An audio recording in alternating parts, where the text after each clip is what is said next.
guitar and music fan, and yes, that means you. Our merch store is now open at guitarmerch.com. You can find really cool guitar and music shirts in there, as well as official Everyone Loves Guitar licensed merchandise. So check it out now at guitarmerch.com. Hey everybody, this is Craig Garber. Welcome to Everyone Loves Guitar. Man, I've got a fantastic guitarist. We're with Marco Sfogli out of, he's coming up to us live from Italy. And if you don't know Marco's playing, you really should. He's got a really successful solo career. He's got 3 solo albums of his own, and he's also the lead guitar player for Icefish and the co-founder of the band, primary writer. He's incredibly talented, man. I'm not just saying this because he's here. He's just he's a fun guitar player. He's super talented, but it's fun. It's not like, you walk away with in your mind is his technique. He's just a lot of fun. He's very musical, and you don't have that marriage of the two very often. So we're lucky to have him. Thanks for your time, Marco. Let me give you like a quick 2-minute background. Again, he's from Italy. He's a guitarist for the prog band Icefish, lead guitarist for the Italian band PFM, which we'll learn about here because we don't know a lot about them in the States, but they're extremely big over in Italy. He's also James Labrie's guitarist. James, of course, is the long-term lead singer from Dream Theater. He has 3 outstanding solo records of his own, and he's a very busy, very successful session player overseas and here as well. Hey, man, thank you. I appreciate your time. Thanks, man. Yeah, man. Okay, so I believe you come from a musical family. Is that correct? Yep. All right, talk about that. All right. So both my parents are actually pro musicians. They have a band since the early 70s, late 60s, early 70s. It's folk music, popular folk music from the south part of Italy, where I was born, Naples, around that area.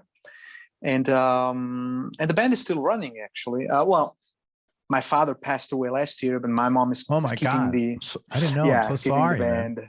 I'm so sorry. it was it's still fresh, but he was the artistic director of the band, and he took care of all the stringed instruments like guitar, mandolin, mandola, or all the stuff that he played. And but the band is still running. So basically I've grown up watching them rehearsing at home. Because folk music doesn't need a rehearsal space. Yeah, they don't have a drums or amplifiers or anything. They just most acoustic instruments like flute, violin, and a couple of singers. And my father took care of all the guitars department, and then percussions. So I've grown up basically watching them playing. That's so cool. What's the name of the band? Stuff. What's the band? It's quite a hard name. It's the short name is NCCP, which is Nuova Compagnia di Canto Popolare. Yeah, that is something. Okay. And so if I look new company of song, something like that. If we look up NCCP on okay, great, on something like Spotify or Apple, or Google even. Yep. Yeah. Okay, so look up NCCP. If you can't find it, Google it and then cut and paste. Unless you speak Italian, understand what Marco just said. That's really cool, man. How did that? So is it just you, or do you have brothers and sisters? I have a younger brother. And then I have an older brother born from my mom's previous marriage. So it's but it was like a bigger brother for me because he lived basically with me. Even if it was living in another place, but he was always coming at our place, and so it was like an older brother. And he actually introduced me to my older brother introduced me to the electric guitar and the electric guitar players in the 80s. He was the guy because he's 10 years older. Right.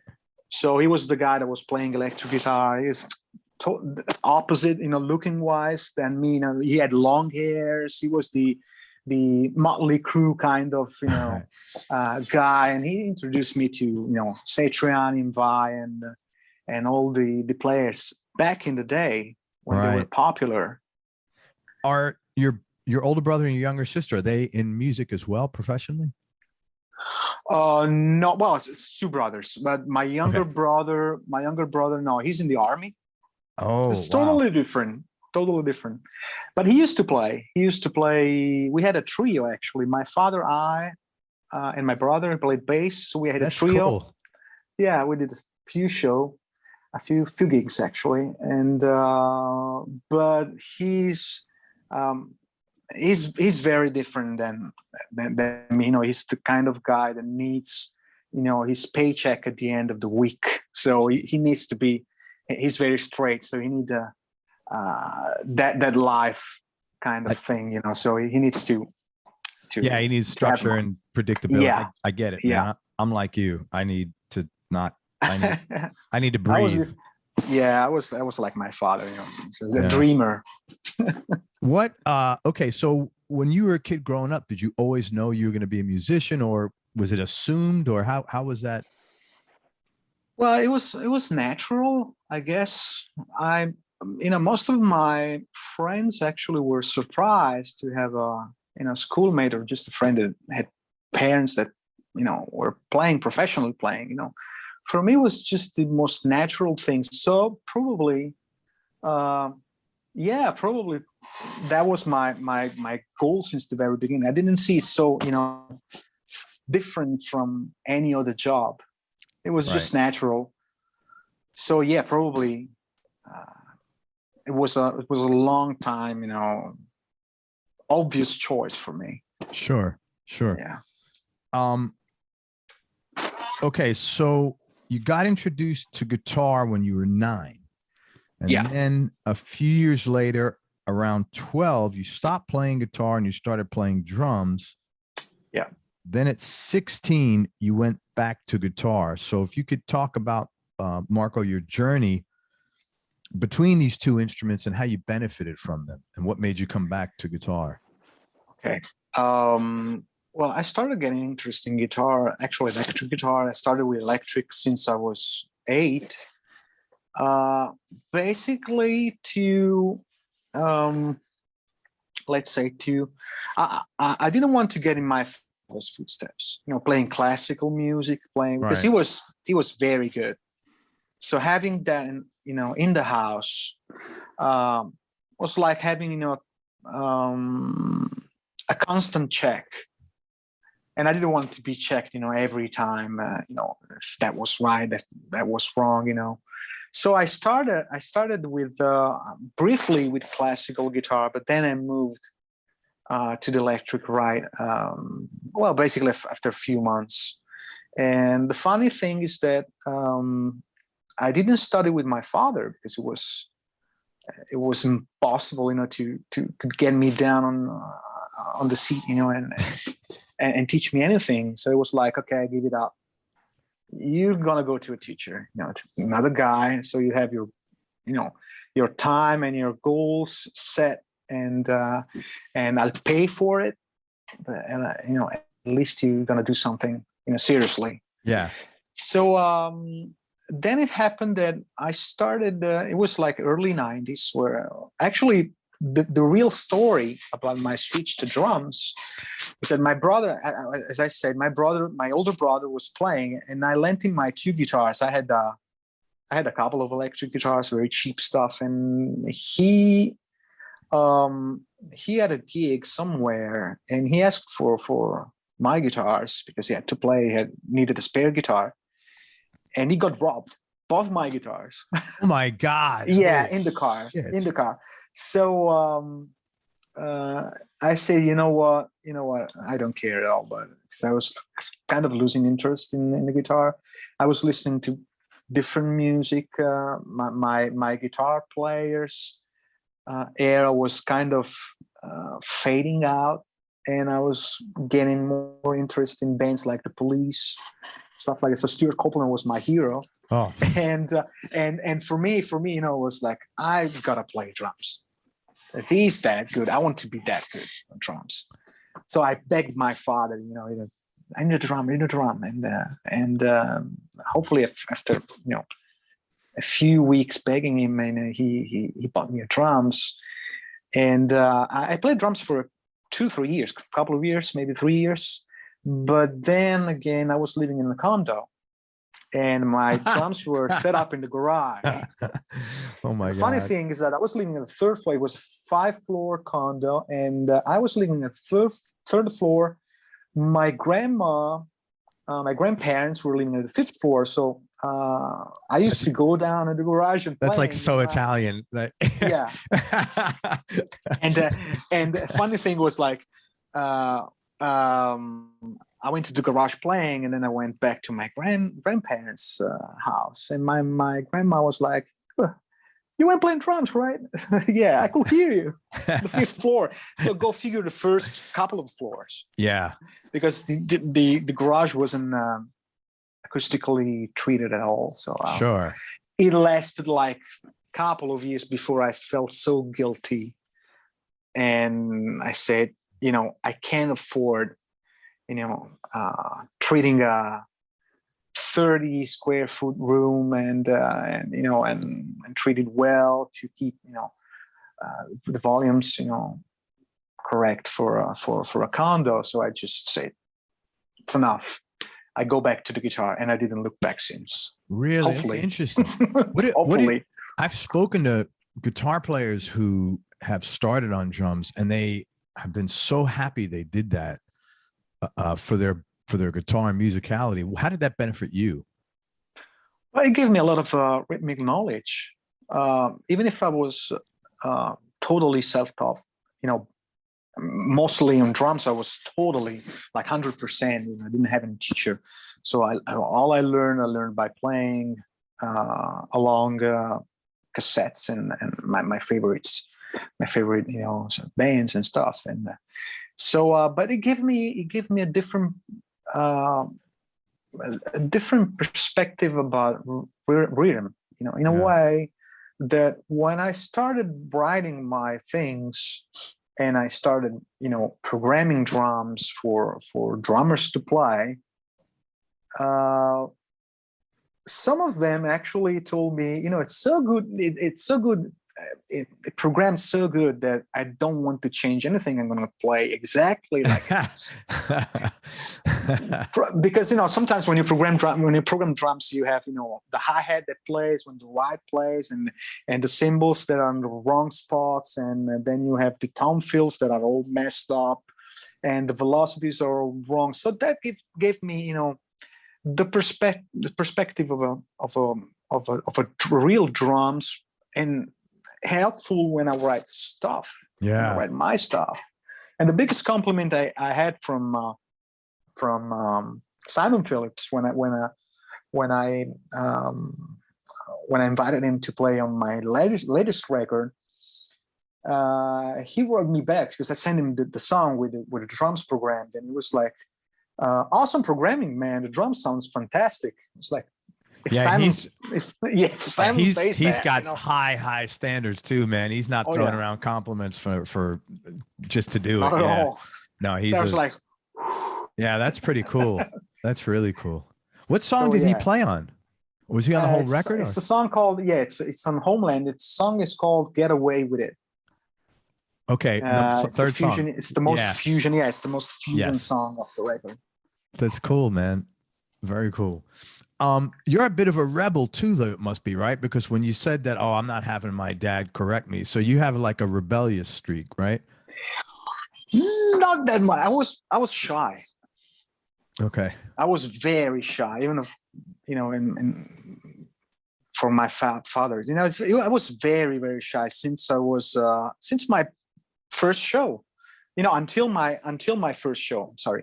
And so I had this deep fear about asking, teach me something, because I was kind of afraid to fail. Interesting. Okay. I had this scare. I was scared to death to fail at something music related. Yeah. To be judged or anything, So I probably was better that way, and I passed that thing, just a few years later when I got my first gig, and I went up to a stage, and had to fight my demons. Did, So did that help drive you? You think that fear to fail, did that help drive you so yeah, hard? Yeah, because yeah, I mean, totally. you're clean. I mean, everything. I don't want to like sound like I'm kissing your butt, but I mean, it's like really, you're like, you've got something very unique, and it's really not, and you notice it right away. It's, you know, you put on one track, it's like, holy shit, you know? I appreciate it. Thanks, man. Oh, it's very true.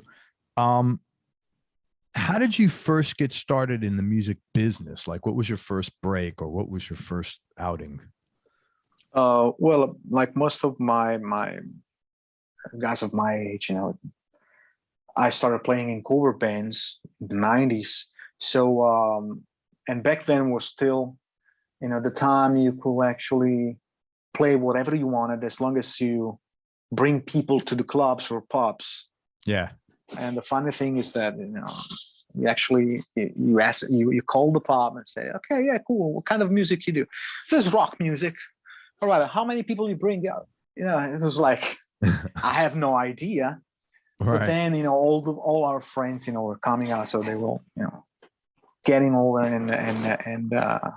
and just, you know, and we were playing whatever from Dire Straits up to local pop tunes, and it was still that time. It was beautiful actually, because there was this sort of innocence, and you could see it in set lists.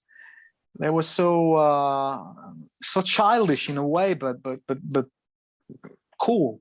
You It know, was very great. cool. It was Yeah, wonderful. it was great. Yeah. It was really good, man. It was It was funny great. because we went out, I was out with my wife. We went down to this town about an hour away from here, south, called Sarasota in Florida. Okay. And we went to have some Mexican food at night, and there was a DJ there, and she goes, why is there a DJ here? And I said, that's because that's why music is gone, because 10 years ago, there was a band here.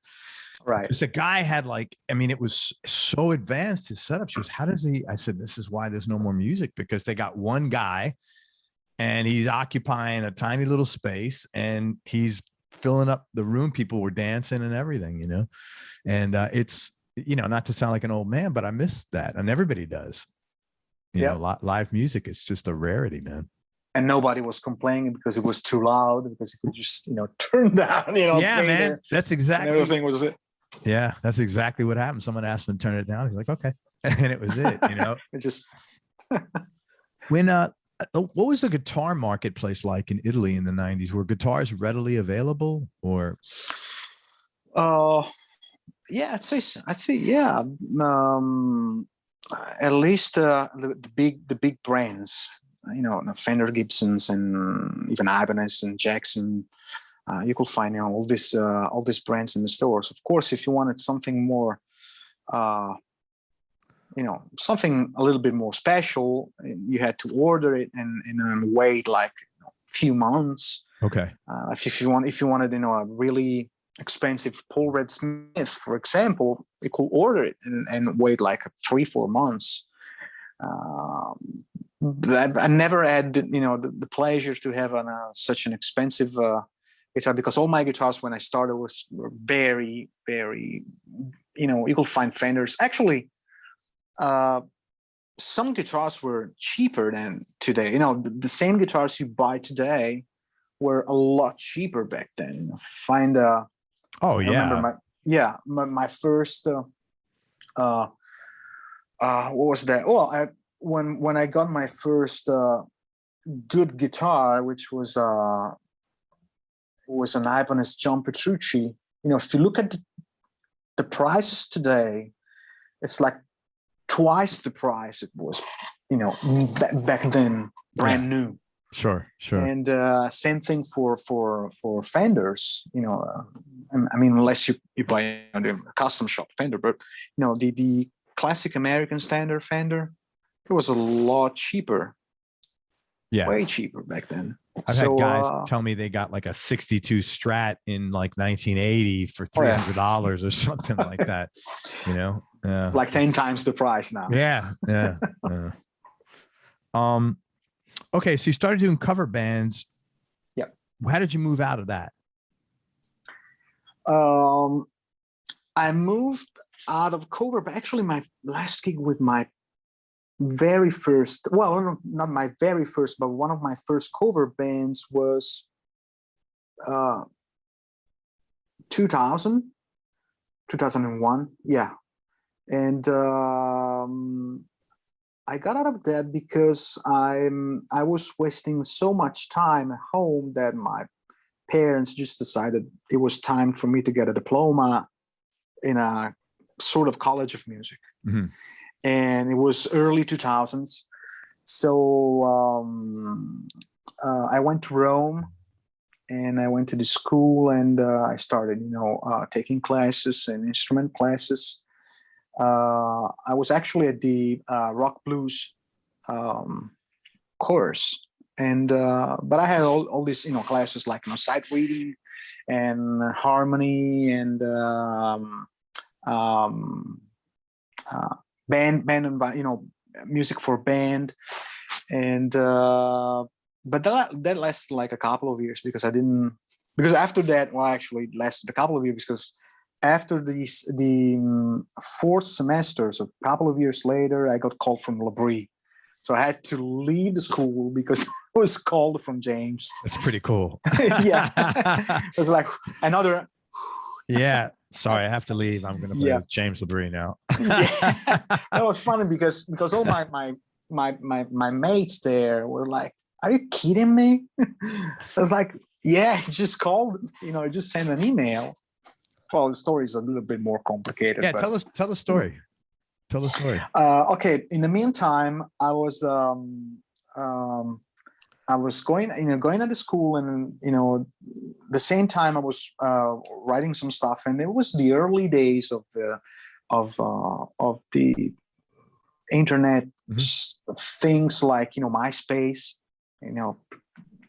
Facebook wasn't there, YouTube wasn't there yet, right? And was the early days of the chat programs, Yahoo Messenger, Windows Messengers, ICQ, and all that stuff. So I met this guy, Alex Sargento, keyboard player. He's the guy who plays in Icefish. We became friends, and he was unbelievable. First time he sent me some files where he was playing, keyboard leads. I was like, it can't be true. He's so good. I've never heard anything like that in Italy. Where? Oh, he's in Italy. He was in Italy. Yeah, well. He's in Sicily. He was from Sicily. I thought it was a fake, so I called him. He said, "Give me your phone number." So I called him. I was like, "Are you real?" And he started laughing, and we became really, really, really close friends, like a brother from another mother. That's cool. Tied together like this, and so we became friends. And at the time, he was in a bulletin board or something like that. It was a Korg bulletin board. Uh-huh. And Matt Guillory, keyboard player for James Labrie, wasn't there. So they knew each other. They respected each other, liked each other, playing wise.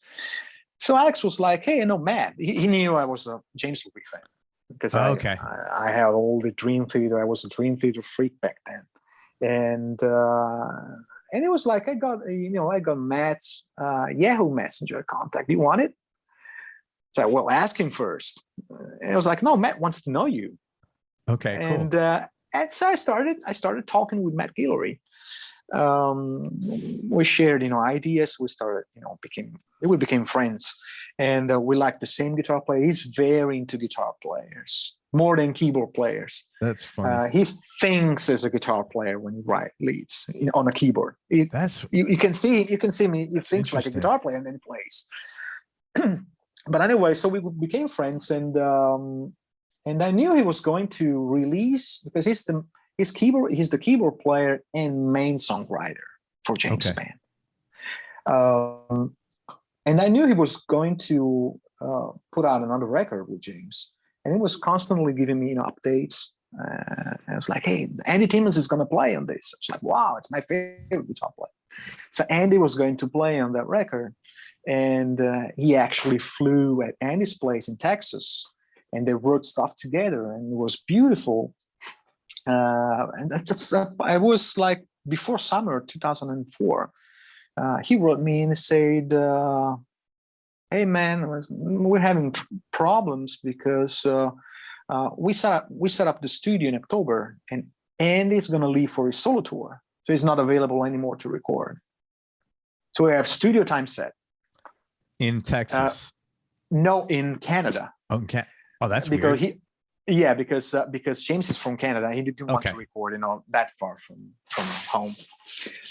Andy's from Texas. Matt is from Mountain View, California. Okay. So so he flew at Andy's place, and then he went back home.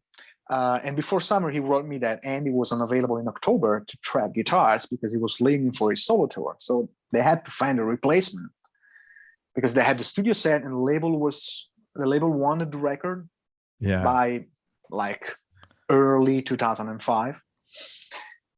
And he dropped the question. It was like, "Would you like to be auditioned?" I was like, "What the fuck are you talking about?" And you've never played like anything outside of cover band at that point? Played anything outside of a cover band, and it was a huge dream. It was so much pressure because it was like being thrown on your hero stage, like, "Come on, do something." But he had obviously listened. He had obviously listened to tracks of yours. Well, Matt listened to me. James didn't. No, Matt. Right. Yeah. But so Matt listened. Okay. So he knew. So he knew. Yeah, he knew. My playing and everything. And it was like, "I'm gonna send you a few songs without the guitars. So you put all the guitars you feel are right for the songs, and you just send it back to me, and I'll forward it to James." How much pressure was that, man? Oh man, it was unbelievable. It was like the looking at Jesus. Yeah. It was like, what can I do? And my parents as well. It was funny because everyone was tensed up in the family because I was like, my father was like, "This is your chance." I was like, "I know, Dad." Yeah, it was like, oh God, this is not, that's not gonna be working.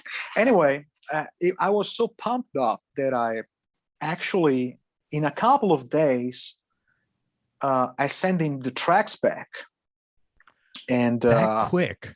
Yeah, in a couple of days, because I was so pumped up. I didn't sleep at night. I was like, I gotta find the best ideas, and I gotta write the best solo cycle. And but you must have had a ton of confidence, because to crank that out in 2 days and then be comfortable with what you did. Well, I started thinking it can, at some point, it can come out better than the first or second take or third take. Everybody I have on the show says that's a soloist says that, man. It's always my first take. I like to compose leads. I like to spend a lot of leads, but that came lately. But at the very beginning, I was more into the essence of the moment, the heat of the moment, and I started thinking, it's not gonna be that better if I keep trying and trying for days. So I sent him the tracks back, and it was like, okay, I'll let you know. Sounds fantastic, by the way. And I say another. That's cool, man. That's really cool. A story of my life, Yeah. And the funny part is that back then there were no smartphones, so I left for vacation with my girlfriend at the time, which became my wife. And you've been married a long time, haven't you? I've been married since 2011, but you've been together a long time. But we've been together since 2000. Oh, that's cool. Congratulations. 21 years. That's a long time. Thanks. Yeah, man. And I was constantly calling my father home, saying, "Hey, check my emails if there's anything, from Matt Guillory." And no reply for 14 days. So I was like, all right, it didn't went well. Yeah. So I came back home, I was like, I tried. It didn't went well. They were auditioning other people as well. And the funny story is that Matt dropped me an email a few days after I came back. And I must have told him that I was going to be out for 14 days, because after a couple of days he wrote me. So he just let me do my vacation. And I came back. He wrote me, say, can you come over Yahoo Messenger? I said, right. And the funny part is, I was there waiting, and there was on the bottom left, there was Matt is typing kind of thing, and he was typing. I was waiting, and he was typing, and I was waiting. My God, you must have been like I was sweating. Yeah. I was like typing for a good 10, 12 minutes. It was there typing. I was probably writing a letter of excuses, probably I'm sorry, but it didn't work out. And at the end of 12 minutes, it was this huge, right on my screen was, you're in the band. So it was kind of, that is so cool. It was changing phone and size. That's so cool, minutes. Man.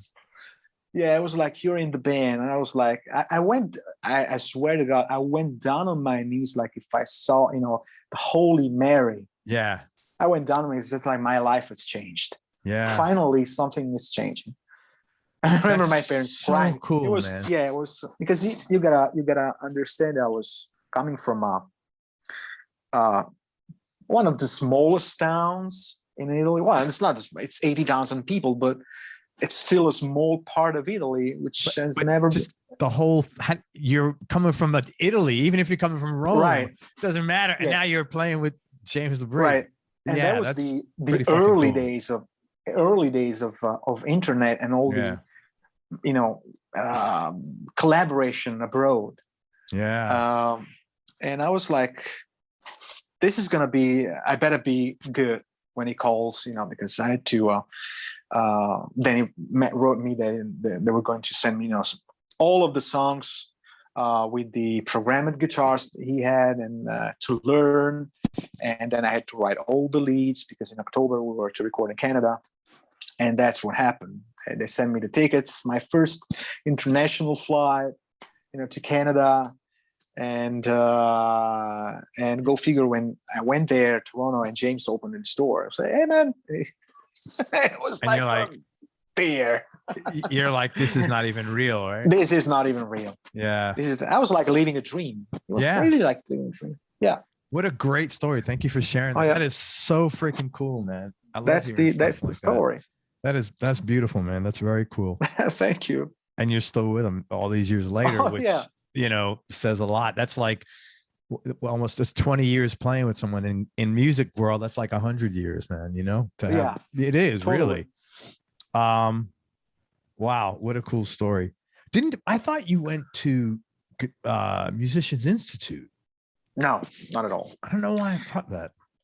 I was actually, that's another story, because after I did my first record with James, I really wanted to move to the United States, do something.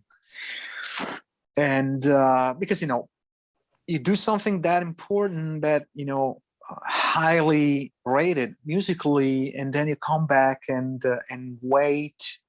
And so I started looking around how to, like, you wanted to keep things moving. You didn't want to sit and wait till James' next album. The flow. Yeah, I wanted to keep the flow going.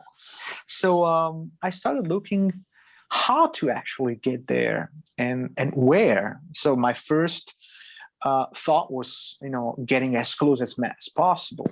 So California. But the amount of paperwork that I had to do, and the guarantees I had to,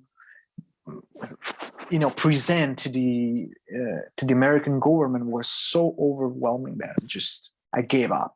Yeah, I gave up. And then my girlfriend didn't want to move at the time. Okay. She was we were in our 25th, so it was the right time. Yeah, it was the right time, but it didn't work out. Yeah. So I think however much work you had, paperwork you had to do then, it's probably 10 times that now. Oh yeah. To come here. Yeah. And it's so much money. I mean, and you got and you needed a sponsor, and I had no sponsor because Matt couldn't be a sponsor. You need a company or whatever. So I thought about getting to the Musician Institute, as an outsider. Right. But the problem was that the costs to actually get there, just this subscription to the instrument was so high. Oh, the tuition is ridiculous. Yeah, the tuition was ridiculous, and even Berkeley was higher, and I didn't know anyone in Boston anyway. So, I just gave it up. Well, you didn't need to, and you'd be spending that money not for the you were already there musically. Right. You might as well just find a lawyer and put all that money in his pocket, because that's what you really needed it for, So I totally get that, man. Yeah, that's right. I totally get that. So what happened after that first record? What did you wind up doing? Well, we did a tour. Was like a month-long tour. We started actually in New York. We did 3 gigs in New York. We did places that actually shut down, so it was a good. I have good memories of places. We did the downtown in Long Island. We did Poughkeepsie, New York. Yeah, and we did another show in where was that? Woodstock. Oh, it's beautiful. It's cool up because there, because we rehearsed there. We actually rehearsed where the Bangles shooted the video. How's that song? Video Killed the Radio Star. Oh, cool. The same building. That's nice. Radio Woodstock. That's so awesome. we had all the stage set up down there, and then we flew to Italy and we did 3 shows, and then we went up north to Switzerland. We did a lot of Europe. So we did the US and Europe tour. And after that, we started writing. As soon as we came back, we started writing for the follow-up. So you were actively involved in all the writing. So he realized early on that, man, this guy's a really good writer. Yeah, he trusted me. Yeah. He trusted me. Yeah. And how cool is that when you came out to Italy? I'm sure all your friends and family were there. Oh, yeah. Come see you. Totally. I mean, so you were like on the clouds for like quite some time. Oh yeah, since basically, early 2000s, 2004. Yeah. That's when I had that's when the biggest breakup. The James was the biggest breakup for me. That's so cool. And it got me on the charts, and I got a pretty good fan base. Since then, I started building up, the fan base, and that's how I got the gig with Jordan Rudess. I played on his record, so it was a word of mouth, and I played on John Macaluso records because he was the drummer with James on tour, and I got to meet Richard Cheeky, who was the engineer for James, and later on he was the Dream Theater's engineer. Okay. So I got to meet all these people that whom I eventually worked on with. I worked with them, with a lot of them. And I'm assuming you and Andy are still close. Oh yeah. Yeah, that's totally. Cool. Yeah, that's nice, man. That's a good stuff. It's funny. You're one of your album covers or some picture you have, like you're just like a very happy, easygoing guy. You have this picture. You're like, it looks so tough on the, the picture I'm talking about, right? I mean, I'm like, when I first looked, I was like, wow, this guy is like a macho guy. Okay, I'll I can talk to anybody. I said, I'll adjust, but you're like totally not like that. It was really funny. Like when I talked to you last time, I was like, oh my God, this guy's so nice. But they do that. I can't smile on picture because it's a moment, and I just turned into Uncle Fester from the Addams Family. All I need is a freaking lamp in my mouth. You and me both.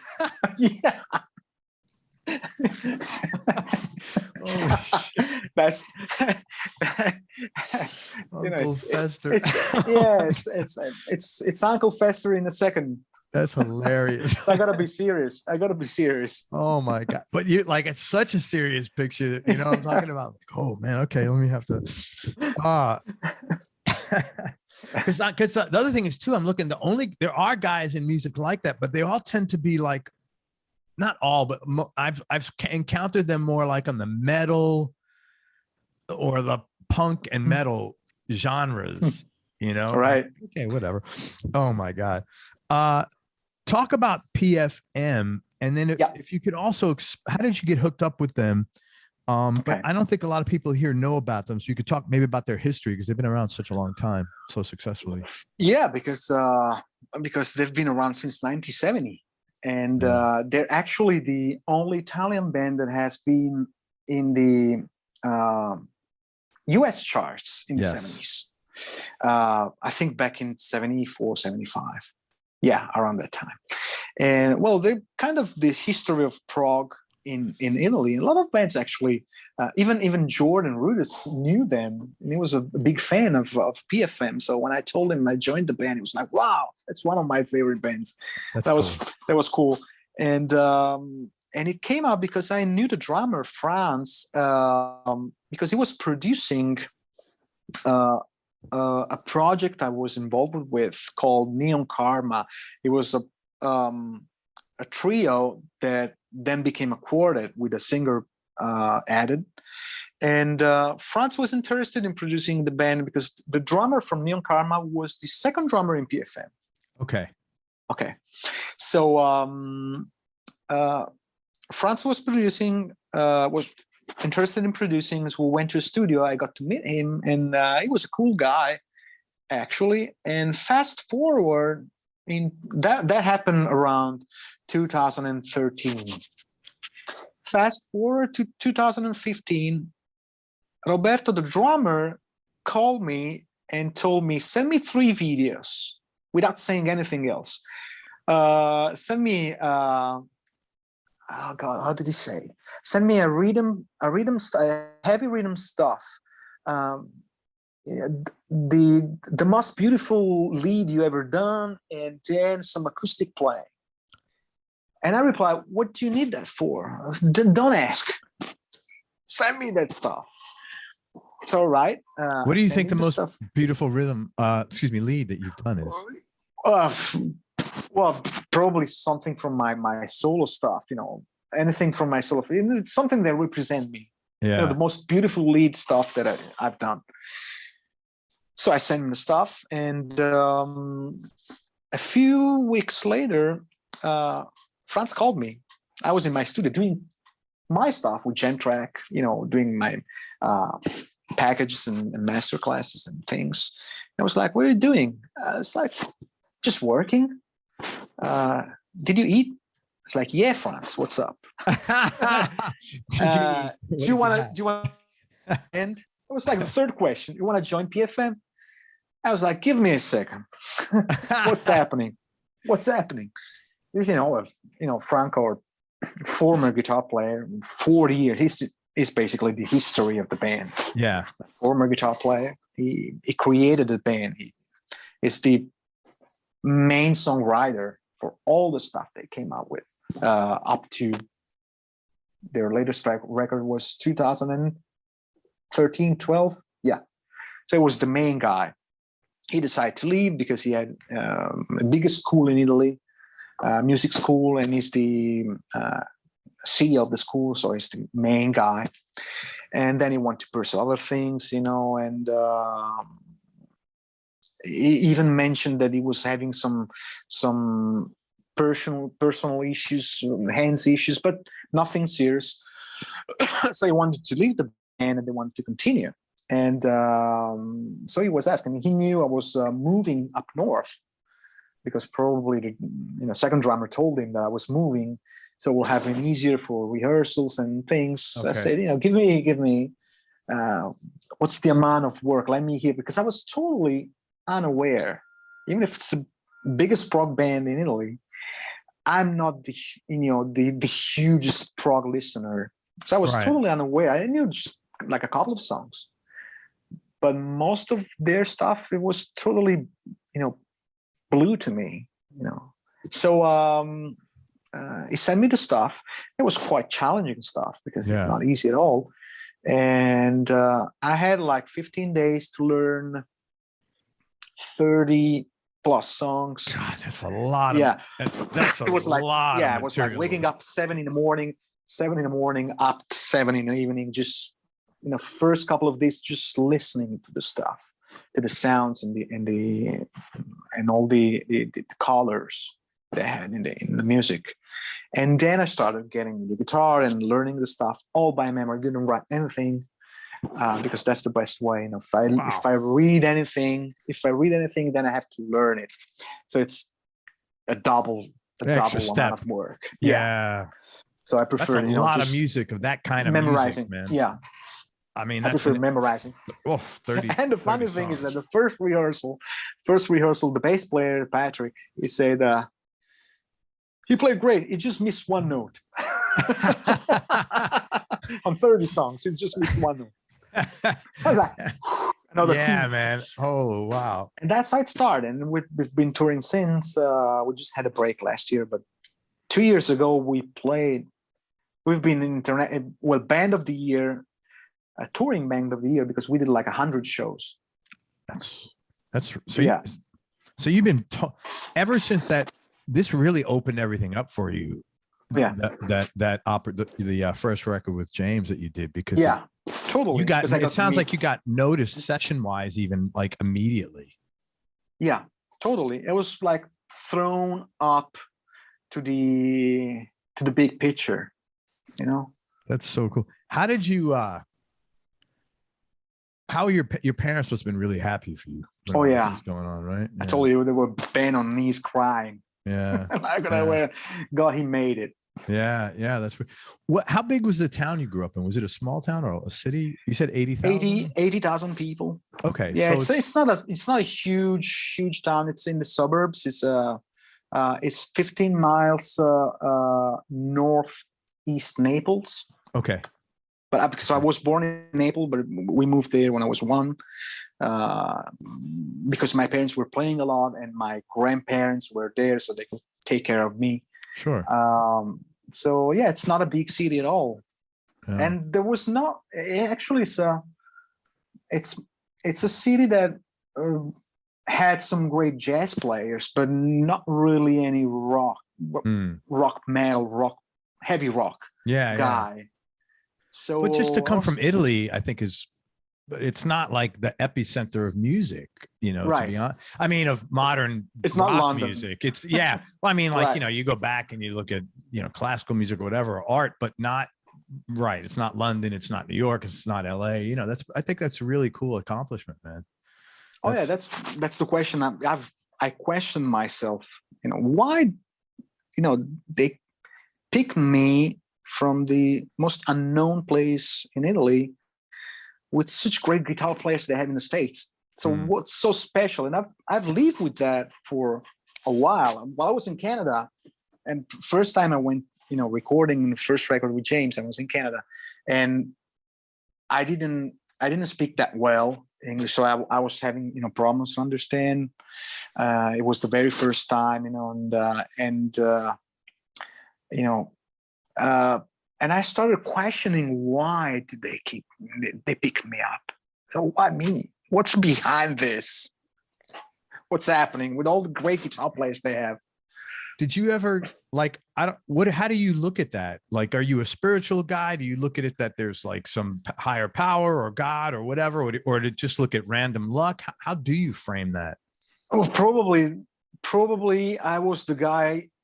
I came out with this. I was the guy they were looking for. Exactly that kind of playing they were looking for, because they wanted Andy Timmons on that record. And I think I've studied enough Andy to be able to go that direction, you know, and I've studied enough Jump Church to go that direction. So kind of being a blend of both, with my little own twist.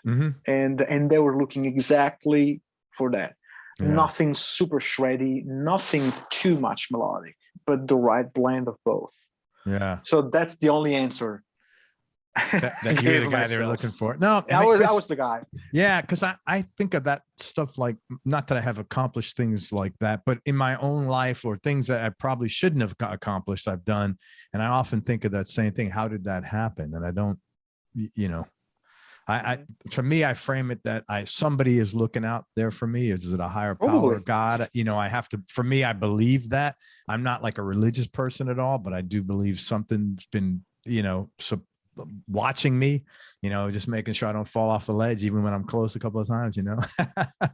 But it's an interesting thing when you don't come from a place where that would naturally be something that you do, and then you achieve something. You have to question. I think so. You have to question to yourself, what is my purpose? How did this happen? Yeah, and eventually, I think it lasted that long to this day, because then they wanted, I guess, the right person as well. Yes, because 50% is what you play, the remaining is what you are as a person to tour with and stay with. If you're a good companion, if you can have good talk, good laughs, and you kind of travel in the same waveform. So I guess that we found each other. Yeah, in some ways. I always have this. I have this expression. Someone who could help you get the door open, get your foot in the door, but it's up to you to keep it open. After keep it open. Yeah, right. So that's all on you, man. So you just want a shot, and then it's up to you. Yeah, that's what I always say. Talk about Icefish. How did that all come together? Icefish came up. We started thinking about with Alex around 2011. We started thinking about doing something together that wasn't just a session thing. So doing our own thing, writing. And I always thought it will have worked, because as much as we go along well musically, but we're very different. He's very precise. He's the most precise person that I ever met in my life. Like he's super the most anal? peaky. Yeah, he's the peakiest musician. If you do like a 30-second run, he could pick up that one note that isn't really the one that works, and he picks it out and he said, "Can you just change that one note?" God, oh my God! No. So he's very, but it paid off. Yeah, for him, because he's very, what he did. In the end, it paid off. At first, we had some serious, verbal fights about stuff. Sure. Like every band member or friend. But in the end, I understand that, what he does it for the music and for the good representation of what he wants. So we started 2011, and it was right after I played on Virgil Donati's In This Life record. Okay. Which was through Alex, because basically Alex was behind all my things. Oh, that's so right. I owe him a lot. I owe him and Andy Timmons a lot of beers. Anyway, Virgil was looking for a guitar player, and Alex suggested me, and we got to meet Virgil because Alex played keyboards and mixed the record, and then we decided why don't we try and ask Virgil if he's interested joining the band we have in mind.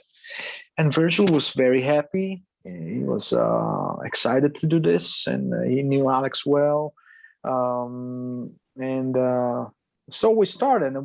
But at the very beginning, we didn't think about our actual singer. It was like we were kind of browsing through guys and things, and maybe this, maybe that. But at the end, I said, we have the singer. It's our bass player, because he used to play bass in my solo band, and I know he was a good singer as well.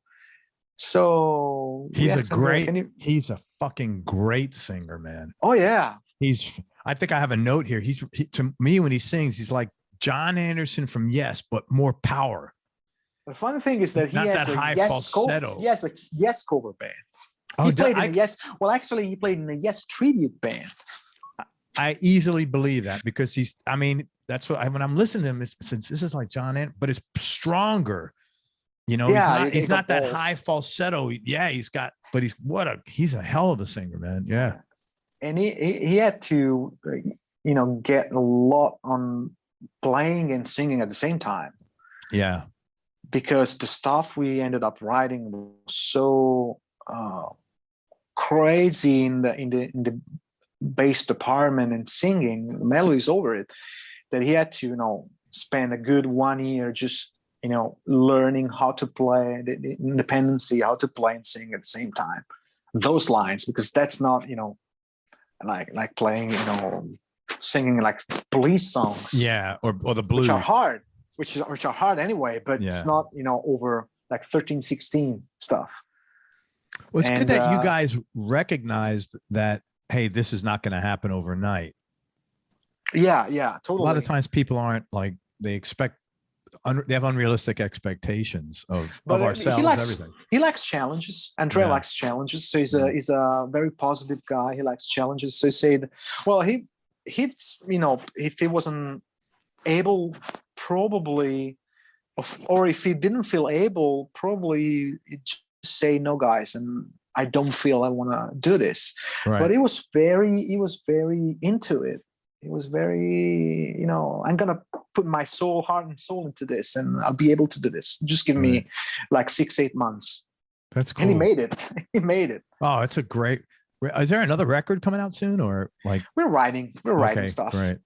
Just very slowly, because the whole thing, people may think that, when you have a lot of free time, you spend your free time writing, but the creative part has to come from somewhere, not from sitting, home watching TV. Yeah. So not going that much out, not playing so many gigs, just put a little bit of a break on the creativity. So we're just writing stuff when we need when we feel we have something to say. Well, plus Italy, at least this is the reports we got here in the state. When COVID first hit, everything was like, basically said like everybody in Italy is dying. But I mean, the media is like, there's going to be no more Italy. But then you start hearing, well, there's such a high percentage of elderly people that smoke there. So it seemed like that, it's just the people that were more likely susceptible to COVID. There's a large at least is that accurate? That's what they told us after. Well, things are going a little bit better. Yeah. Recently, I mean, the latest news say that, cases are going slowly going down, fading away. And hopefully here where I live, which is where it started, 20 miles from where I live is where it started. Wow. Early March 2020 is where it spread out from this area. Wow. So I've lived the worst. Yeah. The worst time. And but things are going a little bit better. Good. I mean, you don't hear the news. You don't hear news going on the COVID subject that much like in the past. Thank God, months. Man. It's just like so sick of hearing that. It takes. I don't watch news anyway, but I remember seeing. I did watch a little bit of this in the beginning just to find out try to learn. It was crazy. Mm-hmm. I want to talk about some of your solo records. Yeah, because they're really brilliant. In fact, when I was listening, I just text Marco or emailed him. I said, man, I'm listening to your solo stuff now. This is phenomenal. First record, There's Hope. And just a beautiful record. I was curious what was going on in your life at that time when you recorded the record, really because of the title. It's such a pretty, There's Hope. It's a very simple, yet powerful, title. Yeah, I don't want to ruin your expectations, but I had a big stamp in my bedroom. I was still living in my parents' place, and the stamp was called There's Hope. And there's a beautiful landscape, but again, hope was a recurring name for me because one of the places I always wanted to visit was Hope, British Columbia, because that's where First Blood was shoot. Okay. Because I really liked the landscape. The Sylvester Stallone movie. Yeah. So yeah, I know what you're talking about. Yeah. This Hope thing was recurring, and there was no correlation between the stamp and the movie. So I had this stamp, There's Hope, and my wife back then just told me you should call it There's Hope. And that's it. Call it like that's stamp. That's awesome. That's cool. Good story, man. Has no real meaning. It's just a matter of luck, But it's such a pretty title, though. It's a Oh very yeah, because pretty title. people built something around the title that was, Yes, but but it's really not. but it's uplifting. It's like so simple, but it's very uplifting. So like you approach I did anyway. I approached the record right away, like, okay, I'm totally wide open, man. This is very cool, just because of the title, man. Did you ever make it to Hope, British Columbia? No, never make it. Get up I there, wish, man. I'd be there. I'd be there sooner or later. I'll Dude. try at least, because it's a place I always wanted to visit. Well, you make it to British Columbia, and I got to make it to Italy. All right. So you come to the warm side, and I go to the cold side. Yeah. Well, believe me. Yeah. Okay. Did you play all the instruments on that record? Well, pretty much everything but drums. Okay. Well, there are several guests, because I did play bass and keyboards on some songs, but Alex is on there, and Andrea is on there, and my former drummer is on there. So there are a few guests. Drums, I programmed drums, and then I gave it to the drummers, because I really don't like to use programmed drums on real records. Yeah. Real records don't use programmed drums. Sorry, man. I agree with you on that. As good as you can be as a programmer, you just hear it right away. It's like, oh, these are programmed drums. It's like, it just feels weird. It does. I agree. So I prefer investing in a studio and have a good drummer, playing with real drums and a real sound, and then mix it, and instead of trying to spend hours and hours trying to make it sound real from the plugin. I agree 100%. In fact, I just got an idea. So my merch store is opening soon, so I'm looking for t-shirt ideas. I think real bands use real drummers. Maybe that'll be a good t-shirt, man. Kick ass. Yeah, I like that. And if I print it out, I'll send it to you. If all right, shirt, I'll send it to you. Okay. Spread the Disease. Yep. My God, that is such an awesome song. It just because the groove is so good. It's like jazz, funk, and rock. And you even have a beat 3 in there. Yeah. Tell me about that track. It was so cool, man. That was actually my personal tribute to I think it was Steve Lukather, Lost Lobotomy song. Oh yeah. Because I really wanted to, for There's Hope, the whole album, the goal was to show as many styles as possible. Well, everything was my background as a musician. You wrote all the songs on there. Yeah, I wrote all the songs. And but that was also the big mistake about the first record. When you put too much on the table, you can't just identify what kind of player you are. So there's the prog song, there's the fusion and the jazz blues and the country. You have a country song on there, man. That thing came on. I'm like, what? From an Italian guy. Yeah, it was. I really loved country back then. I was totally into. There was a song from Annie Timmons called "Farmer Says," and I really like Albert Lee stuff. So I just wanted to showcase that as well. Yeah. And that was the good and the bad thing about that record. And there's something that I hate about that first record is it's dispersive and there's too much going on. Too much aside of the mixing problems which I've done. And it was the mix was good, man. Yeah, but compared to the other two, it sounds like it was straight out of the 90s. Because those were my references. Yeah. Dream Theater's Awake, that kind of super processed sound. Yeah. And for a record from 2008, maybe it's a little bit too much. But the songs are great though, man. Oh, thanks. You can't it's hard to ruin good songwriting.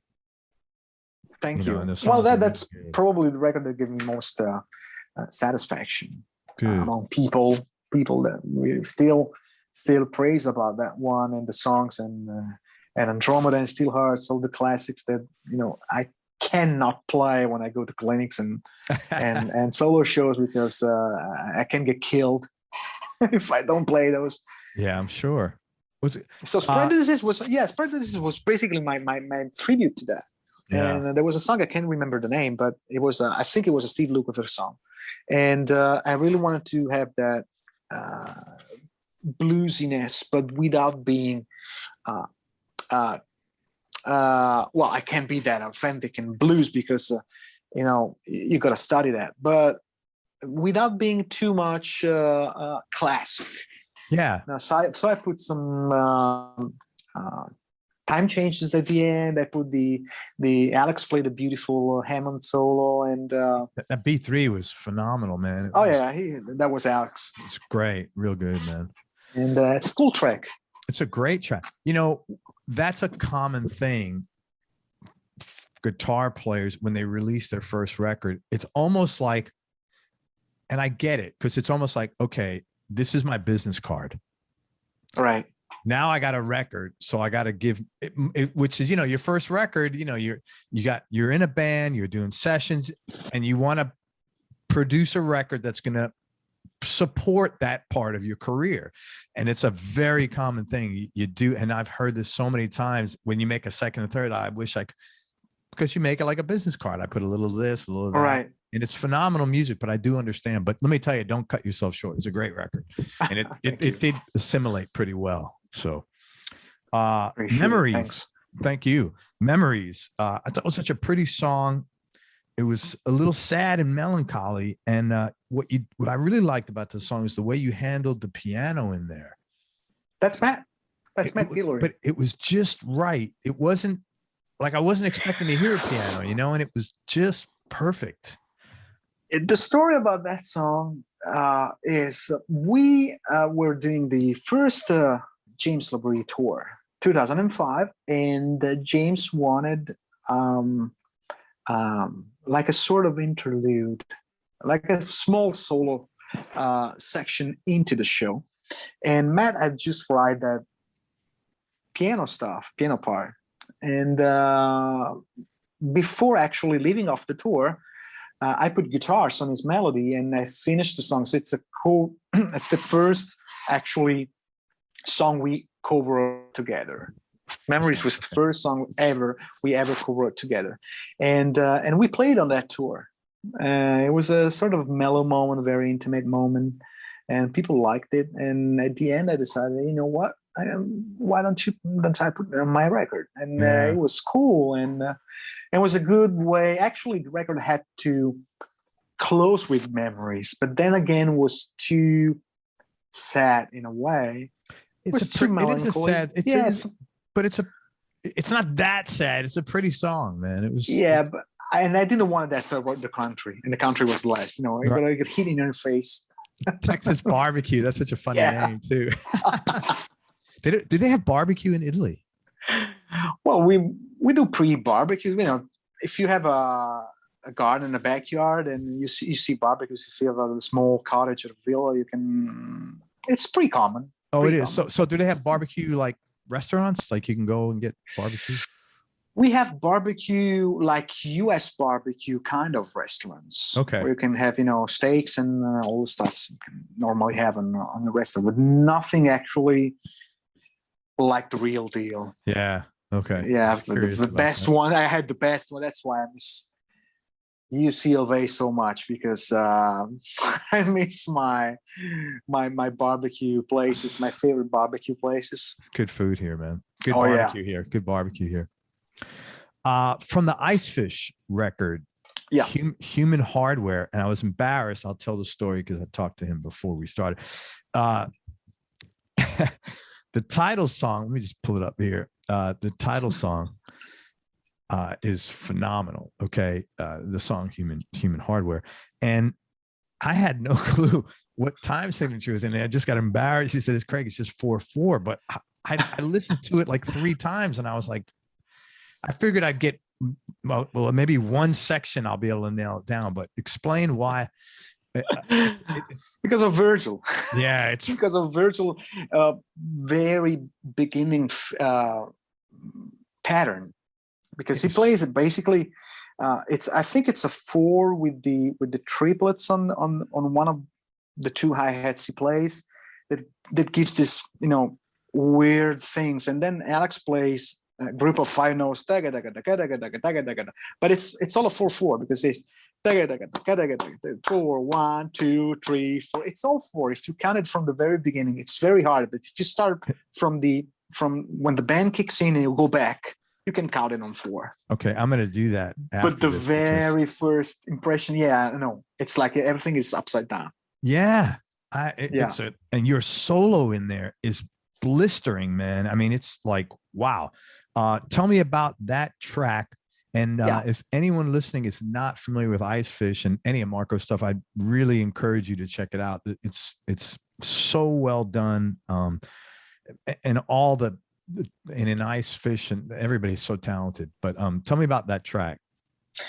Okay, so Human is Alex, baby. He wrote basically everything, but the drums, the very beginning drums feels and the drums part and the solo. So he was responsible for what for us is the single, because that's really the single. Because it's cool that you pointed out that sounds weird, but it's one of the easiest songs off the record. No, it is. In reality, compared to the others, it's probably the easiest song and the one that we kept for last. And it's sort of our encore when we used to go play live. And it's Alex, baby. He wanted to write a single that represent the band and what we are, and that is prog, but not Dream Theater prog. No, not with those kind of elements, not with the unison necessarily all the times, not with the super fast stuff, but writing a 4/4 song that seems weird. we made it because the first thing you told me is, what kind of time signature is that? And it's a 4/4. So nailed. Yeah, you did. We nailed it. 100%, man. Because I listened to it several times. I just couldn't get it. I just gave up. I said, wait a minute. Let me just ask him. It'll be a lot easier. Go on, make something sounds complex while it's not. It's great.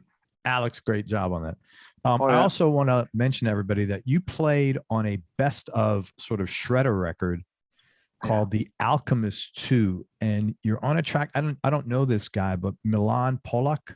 Yeah, he's an Austrian guy, but yeah, but you guys are basically doing something you never hear in that kind of music. You're like doing call and response throughout the whole record, man, the whole track, and it was so cool.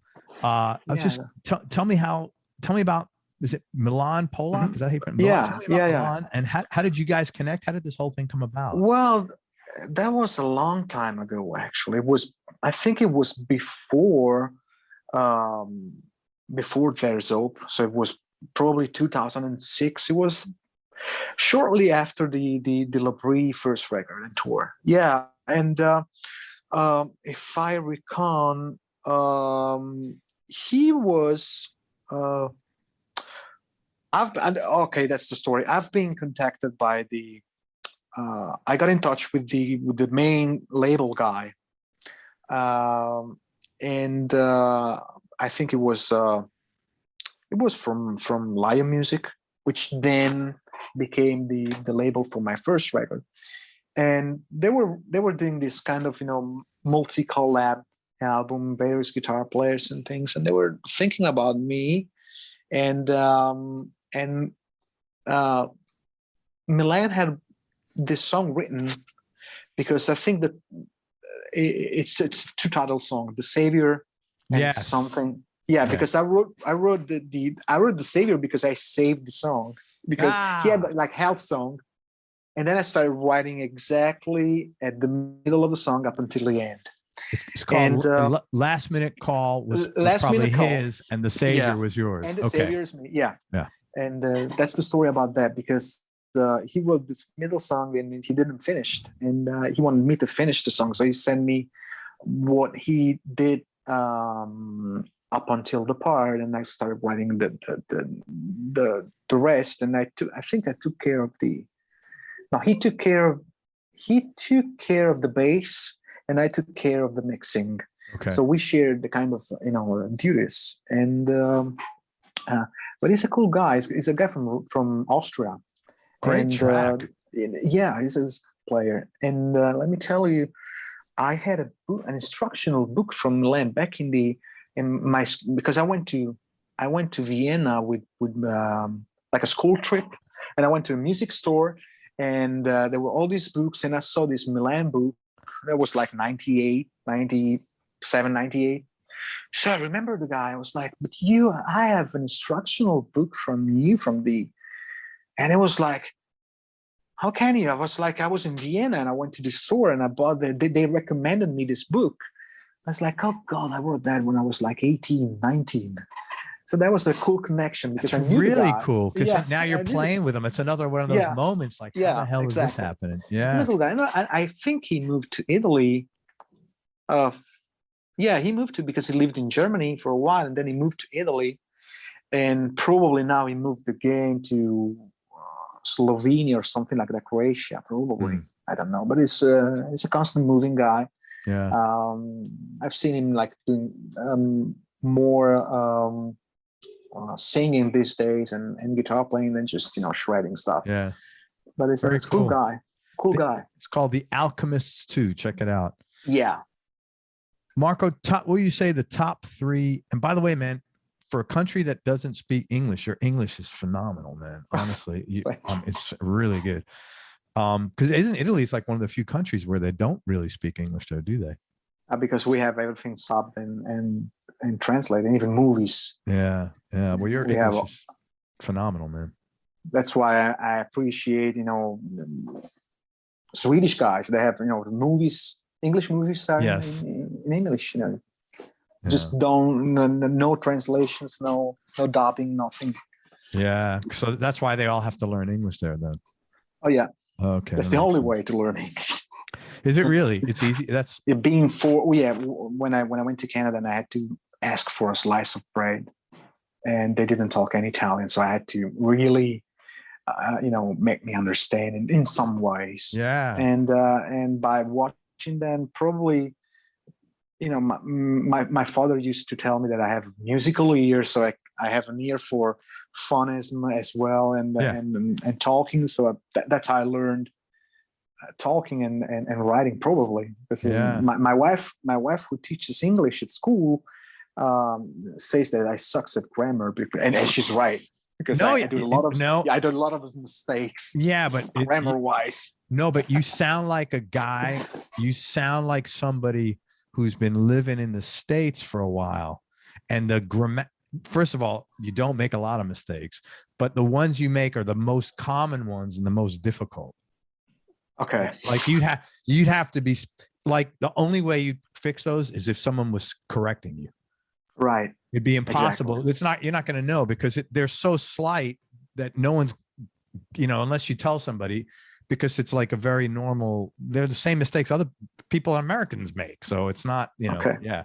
So, top 3 musical experiences for you and what made them so memorable. Top 3 musical experience. Well, for sure, the first Labrie tour. Mm-hmm. Yeah, that was it's still I still have some great memories about that tour. The innocence of being still living with my parents, no obligations, no. That's so absolutely funny. Yeah, absolutely no. Well, I had no kids, I had no wife, and I didn't have to pay rent or bills or anything, so everything was coming out. I could buy whatever I wanted because I was still living there, and plus I was treated like a superstar, because even though we didn't make huge arenas or big places, it was small clubs, 2,000 seats club. The very best was 2,000 seats, but everything else was like top class, top class hotels and a tour bus. I've never been on a tour bus before, sleeping in a bunker. Yeah. It's just not for everyone. It's not an experience that I suggest to everyone. For me, it was beautiful. That's great. Being kind of napped by the van at night and go playing and waking up at the next gig was just a dream come true for me. That's great. Just doing the tour life. Well, second moment, it has to be musical, right? No, whatever you like. Well, the second one, probably Schulenberg when my kids were born.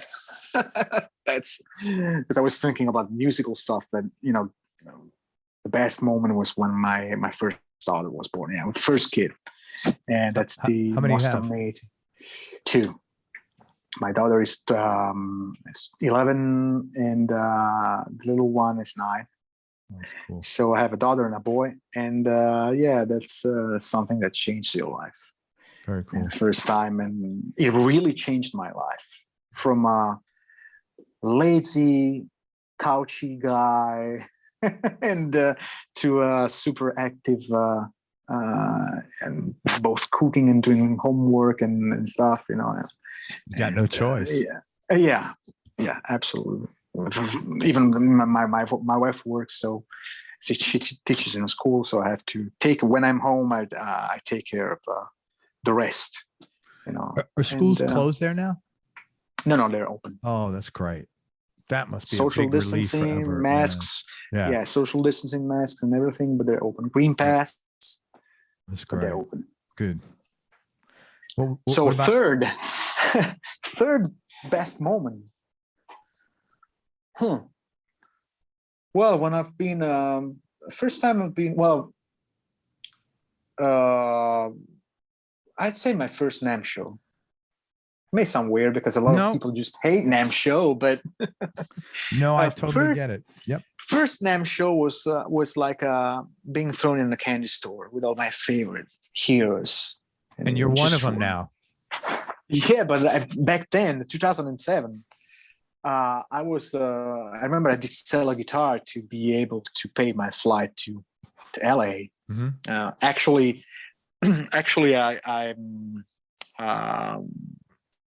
I took advantage of a week or 10 days. I've been at Matt's place in San Francisco, Mountain View, and then I went to the Namm show. So we write something. We wrote something for the James Labrie record, and then I went to the Namm show with a couple of friends of him. And first experience, I've done the Labrie record already, but I wasn't, recognizable. Uncle Fester wasn't recognizable, in the crowded Namm show of 2007. But that was a cool Namm show, because I had no duties. I didn't have to play for anyone, so I could really enjoy. Okay. Yeah, I could really enjoy the trade, the fair trade, and that was awesome. Then Disney was right outside the Namm show, so when I was done, my ears were done. I could just go out and have some fun. That's cool. That was a good moment. That's nice, man. Did you? So you weren't representing any companies then? You were just there as a spectator. Not back then. Yeah. Not back then. I was with Mesa Boogie, but Mesa Boogie didn't actually have any stage at Namm show. In fact, they just I think 10 or 11 years ago, they just decided not attending the Namm show anymore. They put this funny ad on Facebook of it was a sea at sunset, and it was like, this is how we like it, the silence and the wave noise. That's why we don't make the Namm show anymore, because it's so crowded and everything. That's how we like it. It is crowded there, man. It's ridiculously crowded. Oh yeah. Low points. What were some low points, maybe, or dark periods you had to deal with, and how did you get through them? Well, last year when my father died, was really hard for a number of reasons. First of all, I couldn't be there because It was mid-end March, and we were totally locked down. And and I just couldn't move because I remember the everything happened like 20 miles from where I live, and there was this uncertainty about what to do, and swabs weren't available like today, so you can just get a swab test. It was hard to get one, and you couldn't move actually just for precise reasons. And so I couldn't get there, and that's my lowest point. I really wanted to be there when he passed away, and I couldn't be. So actually, I didn't have the time to mourn my father until 3 months later when I finally got there. And man, I'm so sorry. That had to be awful. Yeah, it was a whole life, and then the distance, and then I had to travel there, but I had to cancel my trip because of the situation, and then all of a sudden he died, and it ended up just the worst way ever. God, I'm so sorry, man. Yeah, I can't imagine how lonely that had to feel when you can physically be there. That's I'd like. Hopefully, my brother is in the army. He got a special permit to drive there because we are all scattered around Italy. He lives like 4 hours driving, 4 driving hours.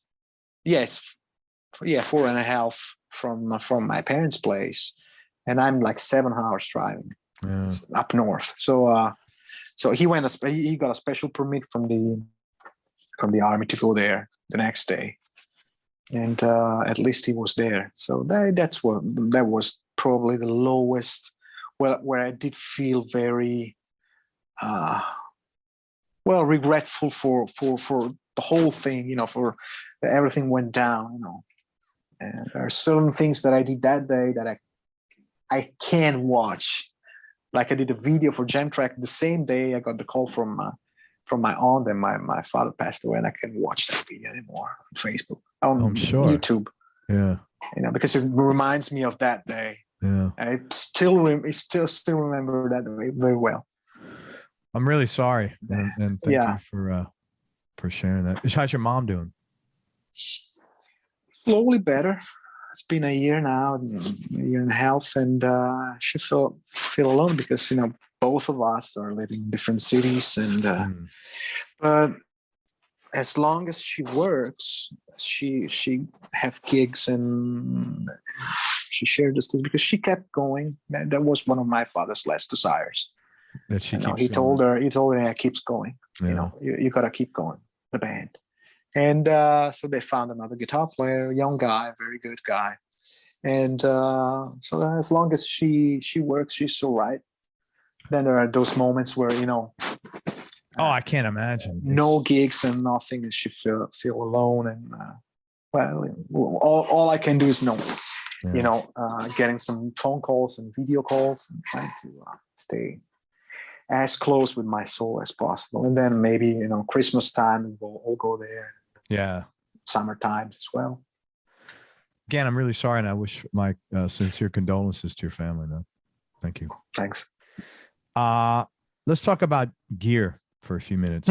What is your go-to guitar right now, and what other 2 guitars round out your top 3? Wow. Good. Well, go-to guitar. Well, I don't have as many as you may think. At least the one that I use. But my favorite is probably, you can see the first headstock here is my custom-made Charvels. I don't know if I can get it. That means there it is. Let me get my headphones. There you go. So this one.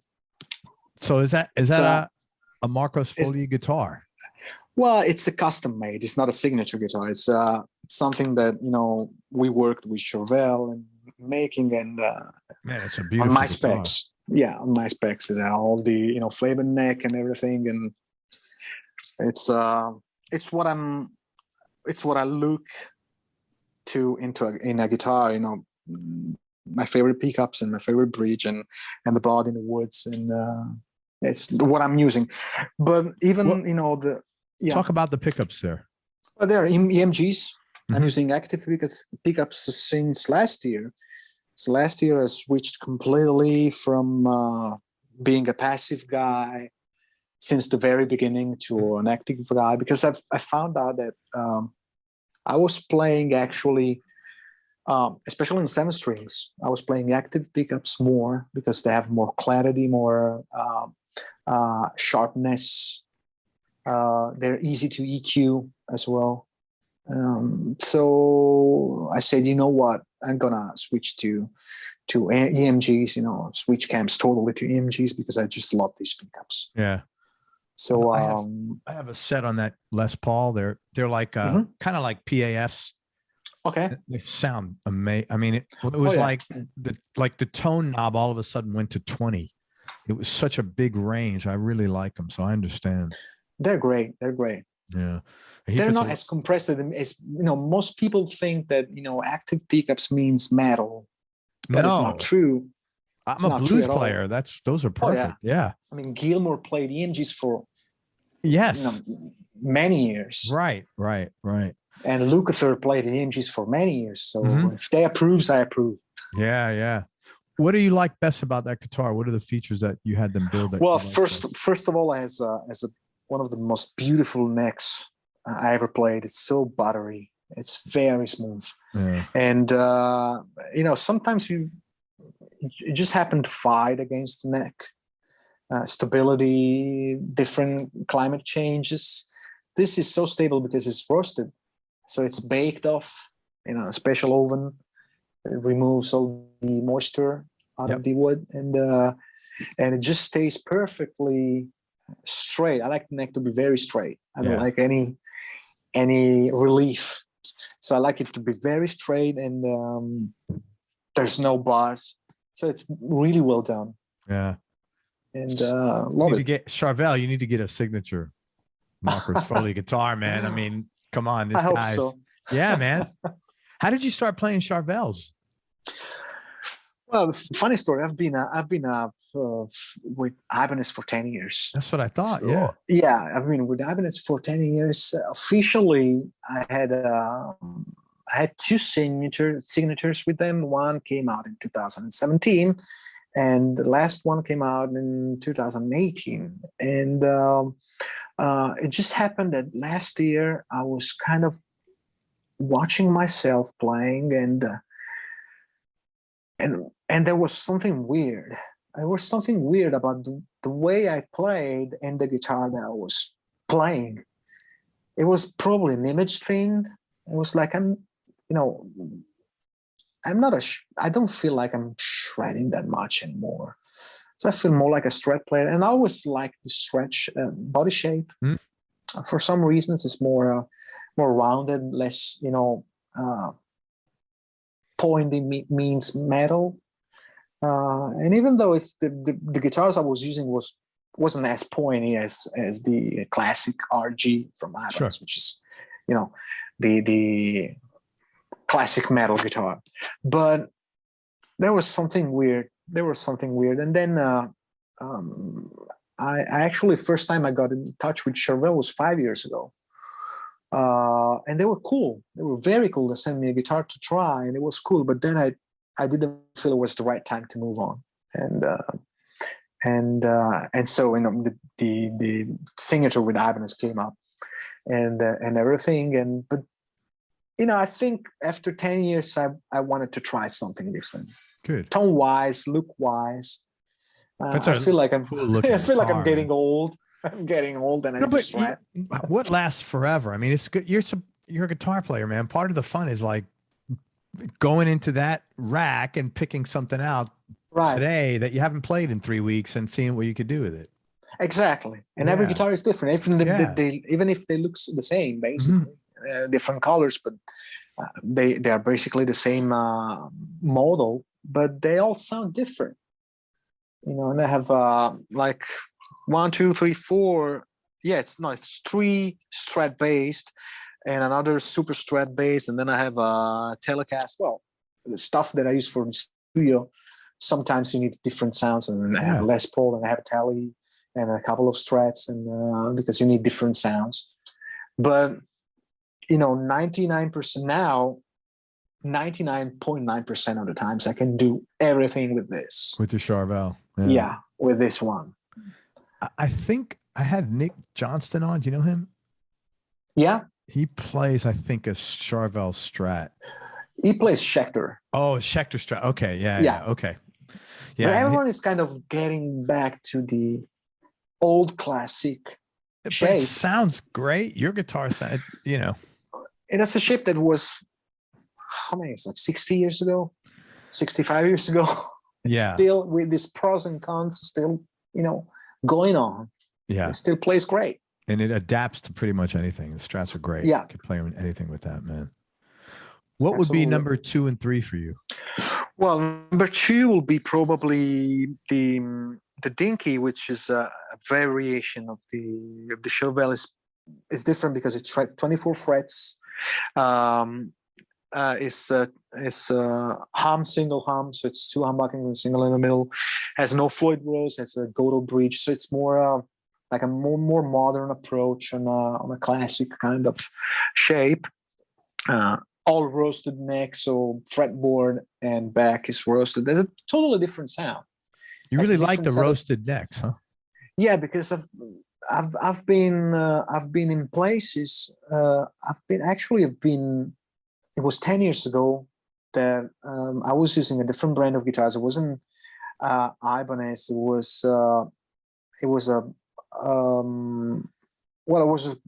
luthier guitar, some unknown brand. It was really good guitars, but I went to New York. It was the winter time, and I was still living south. And I went there, and the neck was like an arc, man. It was when I put the guitar out of the case, the relief, it was like the strings was like this high on the neck. Oh man. So that's what happens sometimes when you do heavy climate changes. Yeah. When you pass from super hot to super cold. And the most stable thing is a roasted neck, because they still move, but just a little bit. Yeah. So I won't find myself in a situation that I have to fix the truss rod before getting on stage and cross fingers that nothing it's not happens, because that's the problem. It becomes unplayable. It becomes like a baseball bat. Yep, I totally. And I'm not playing my music. My music teacher plays a roasted neck. He loves it. Oh yeah, it's a beautiful feel. I mean, roasted Satan neck, when it's Satan on the back, it's very smooth. And I like, stainless steel frets. Oh yeah.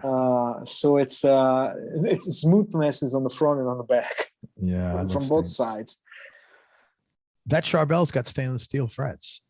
Yeah, the custom one. Well, actually, even if they come out without stainless steel frets, I have my luthier. The first thing they do, he takes out the frets and he puts stainless steel frets. He knows exactly the right height. I like the frets because when they are too jumbo, they get in my way. So I like to feel the wood under the fingers a little bit. So it just lowers the fret a little bit before giving it back to me. So it's like it turns the jumbo fret into a medium jumbo. It's right in between. Why does I played a guitar with stainless steel fret? I had to return it because some other issues, but why are they play so smoothly? What is it? It was almost like I felt like I was cheating. I think it's the alloy. It's the alloy itself that has it's stronger, it's heavier, so it's even harder to work. When you get to the luthier and you ask for stainless steel frets, sometimes they go because they're hard to actually install. They play very hard, amazing. And they don't oxidize, so you see no oxide on the frets. Even after 20 years, if you spray whatever on, the fret just stays, fresh and shiny. Okay. But they don't get any dirt on the fret. itself. Okay. And since I sweat a lot on a normal nickel fret, every like a month or so, I had to clean up the frets From all the moisture. Yeah, from all the moisture. Yeah. And so number 2 would be the Charvel Dinky. What would be number 3? Yeah. Well, I'd go outside the Charvel walls because one of the guitars that I always found to be my known guitar was the Les Paul, but then I found out it's the fastest guitar available, probably because of the shorter scale, whatever. But it's the one guitar where I can really read like a demon sometimes. It's with the Les Paul, and everything comes easier in some ways. While the Strats is more has the clarity, but has a lot of sometimes, not in this case, but on a real Strat, sometimes you have to fight against the guitar a little bit. On a Strat, yeah, I guess depending upon especially on rounder neck profiles, rounder radius guitars. For some reasons, the Les Paul is probably like I say, the scale, or the fact he has a stop tail piece, whatever. The strings on the neck are just right. But I found it the easiest guitar to play. So I picked my Les Paul standard. What is your Les Paul? So it's a standard. It's a standard 60s. It's not even an old Les Paul. It's from a couple of years ago, 2-3 years ago. Okay, but you have the slim 60s neck. Yeah. Okay, I like that. It's not the baseball at 50s baseball bat neck. I like my Les Paul for the same reason. It's got a great neck, and my 335 has an even better neck. Yeah, the slim necks. Yeah. And then it has a special distinctive sound that, if you need that sound, it's like a hot rod PF sound. That's the guitar. What are you playing amp wise? I see you got those. Yeah, I got the Mezza Barbras. Yeah, the Mezza Barbras amps. I'm happily endorsing them. They're a small company from Italy, but they make awesome amps. Yeah. And I have the M0 and the Trinity here. And but live usually I use their preamp with the power amp because of the many sounds I need for, especially with PFM. And they're great. I love it. It's loud, it's powerful, and it's a super Marshall on steroids. You don't need any boost because it has plenty of gain already. That's cool. I saw them advertised in some guitar magazine a while back. Yeah, they're relatively new. Well, I mean, he builds amps since the probably mid '90s. He was with another guy. The company was called Mazzotti. And then he went on his own, and he created his own brand. And he's getting great reviews from magazines and people that use it. That's great. It's very good. I mean, if you like real tube amps, this is and if you pass by the Mezza Barba booth at the Namm show, you're in for a treat. You get a wall of sound. That's cool. Is it more specifically for heavy rock and metal, or? Well, he makes different models actually. Okay. The M0 is probably it's more for rock and metal. I'd say heavy rock and metal because it doesn't have a real clean channel. It's the two channels with the EQ in common. Okay. So you have a channel A, like a channel clean drive channel with the boost. Two boosts actually, one a panel boost and a foot switch boost. So you don't have a real clean channel. You have to roll off your. It's like a Marshall, Okay. You roll off your volume and you get some clarity, and then the overdrive channel is just nuts. Its balls is like four EL34s. 100 watts. I was going to say those are 100-watt amps. Yeah. Wow. But then he makes the Trinity, which is the top one, which is 3 channels, 2 separate EQ. and it has a real clean, all MIDI. Okay. So you can hook up your, MIDI pedalboard and program the various channels. Okay. So he's got. Oh yeah. Okay, that's nice, man. But he makes stuff for even, master volume stuff like I think it's called the Z18 or Z30, which are like, old Voxes and Plexis where it's like Stonebox eaters. I'm gonna have to look at his stuff then. Oh yeah. Ever sell a guitar that you wish you can get back? Yeah, my Ibanez JPM. God damn. I could sell it like for probably now for 2800s. It was like it was less than 1500s when I bought it. It was like 1200s when I bought it. Was that the one you used to pay for airfare? No. There was a Music Man Luke, which I didn't play it at all because it wasn't right for me. It was too small, so I sold it to pay my trip for the first Namm show. The JPM was sold back in the 2000 because one of the singers that I played with in a cover band didn't like the graphics.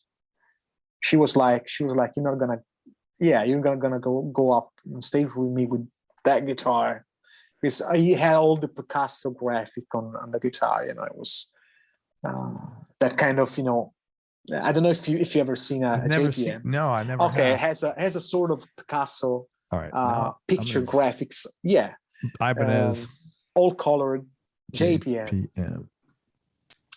Oh, I see. Has all the yeah. So she was like, "You're not gonna go up on the stage with me with that guitar." That's a so weird I sold one. it. I've never heard that. Yeah, yeah. It's all over.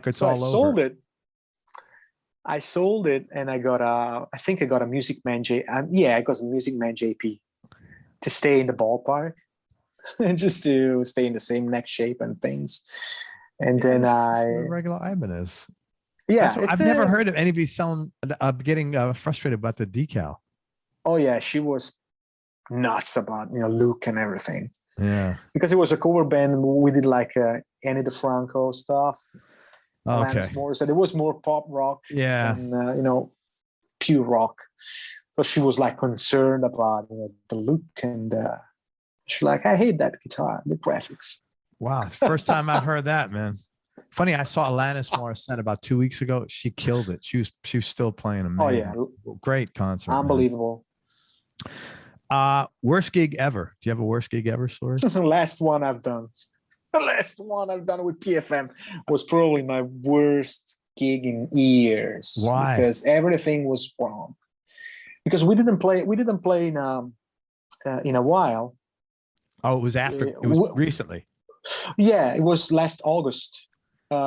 We didn't play, and it was a bad way to actually leave that sort of because we didn't play it since. Yeah. And so when you have a bad gig and it's your last gig, you have no gigs for months, it's it brings up bad memories. Anyway, everything was wrong. Sound was wrong. I couldn't hear myself, and stage was so big that I usually we play great when on small to medium stages when we're a little bit closer together, because they don't play with in-ear. It's old-fashioned wedges, super loud. That's crazy.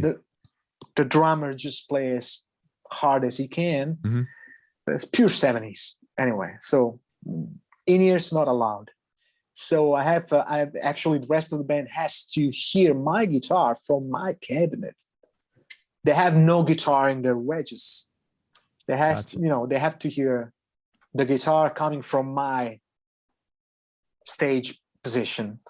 So I have to keep it very loud, and the stage was very big, so I couldn't hear well, and probably was a little bit tired as well because I didn't play it in weeks or even months. Probably months, yeah. Yeah. No, we had a gig in early August, but it was by the seaside. It was a different environment, closer stage, smaller stage.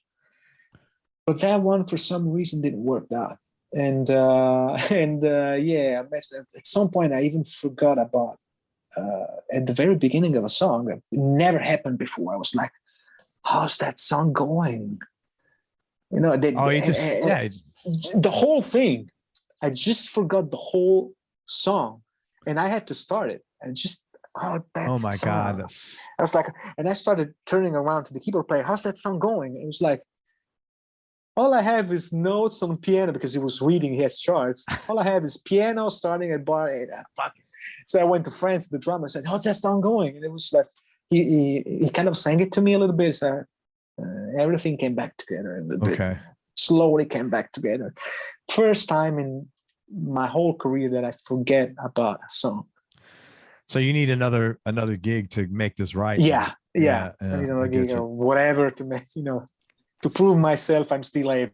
Oh, yeah, I get it. But do you know the expression desert island discs? Do you know what I mean by that? Yeah. Okay. Give me your top 3 desert island discs.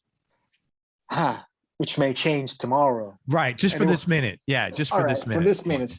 Okay. I may bring.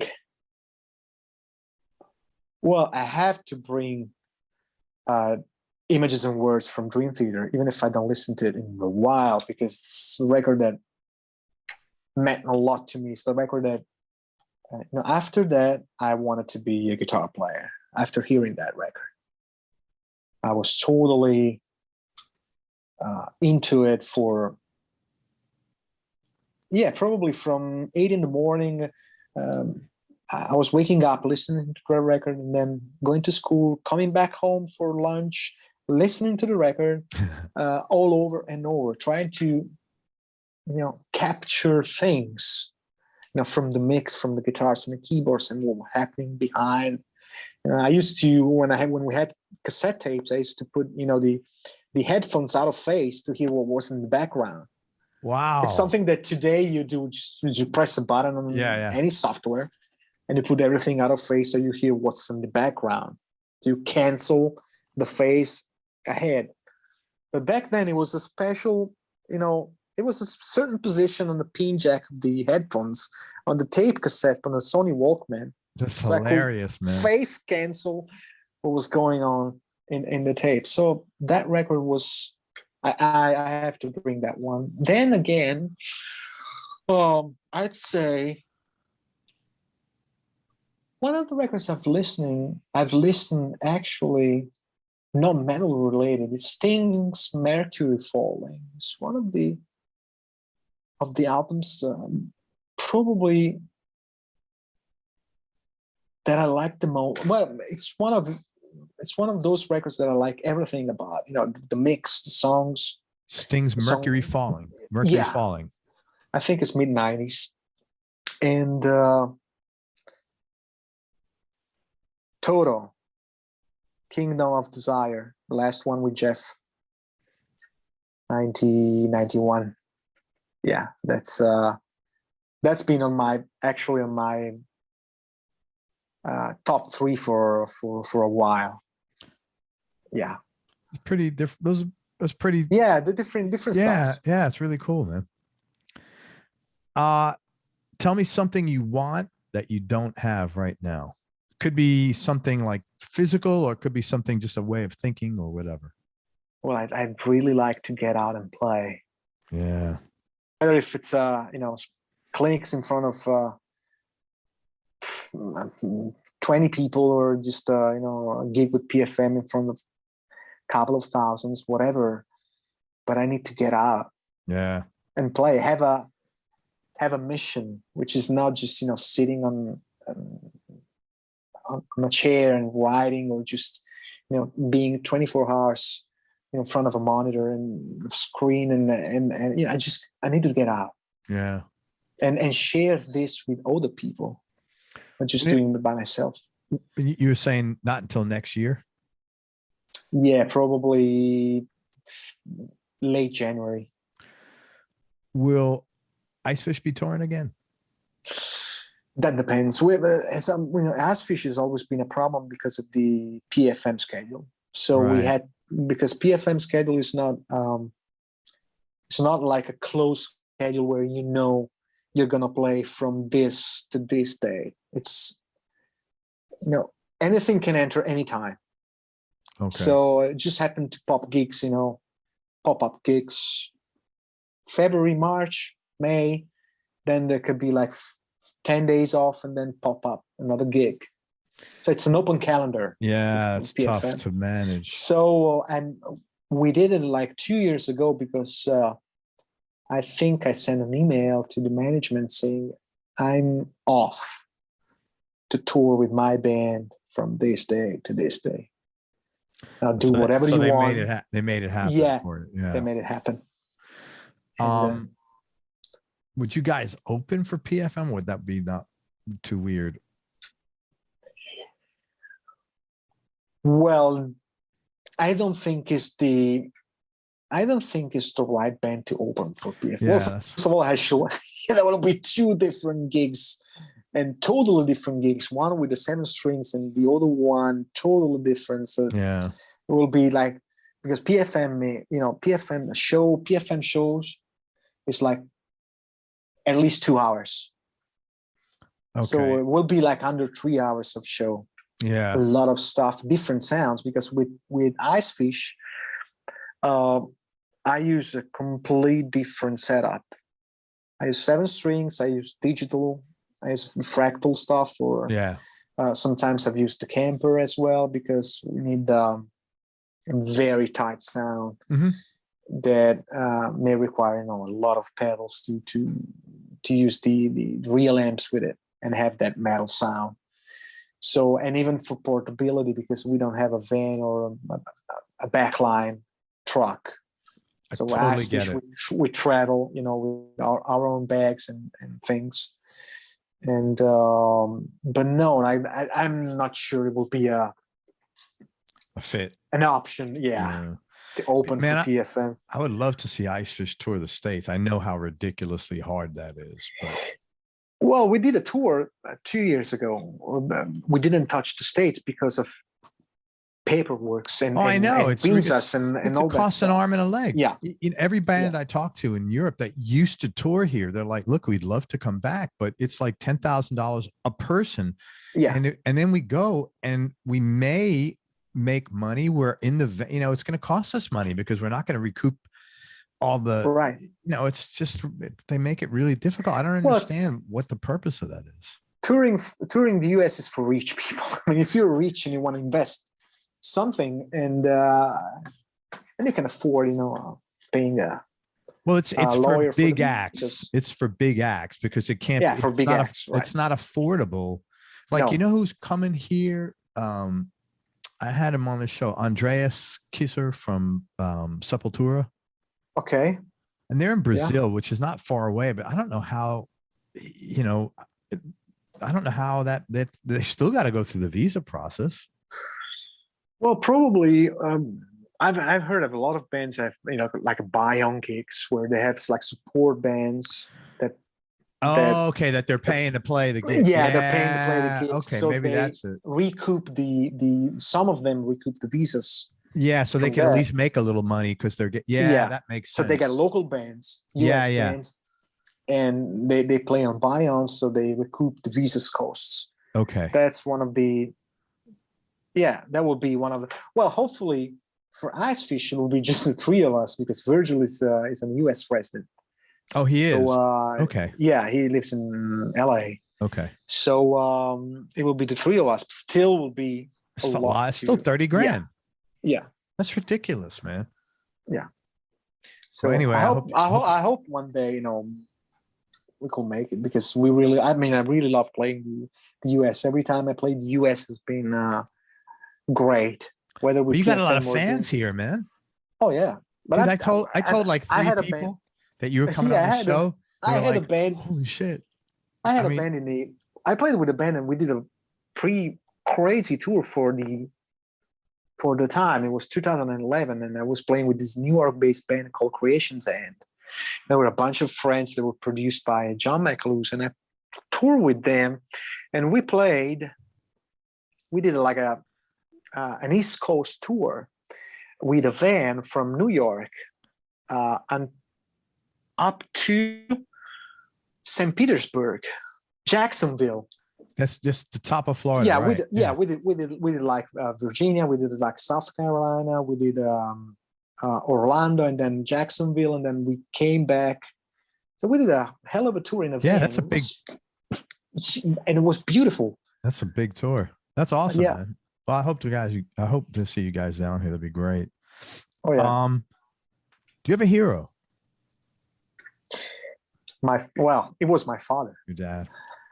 My dad was my hero, my mentor, my hero. All right. Tough question. What do you like most about yourself?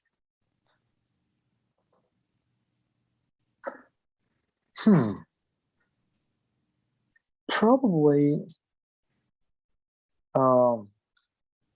sometimes I can predict situations.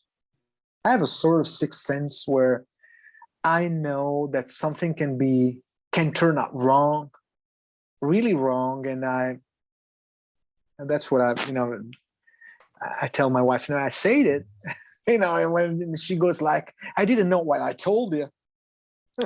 So you listen, knew it. so you really listen to your intuition. Yeah. Yeah.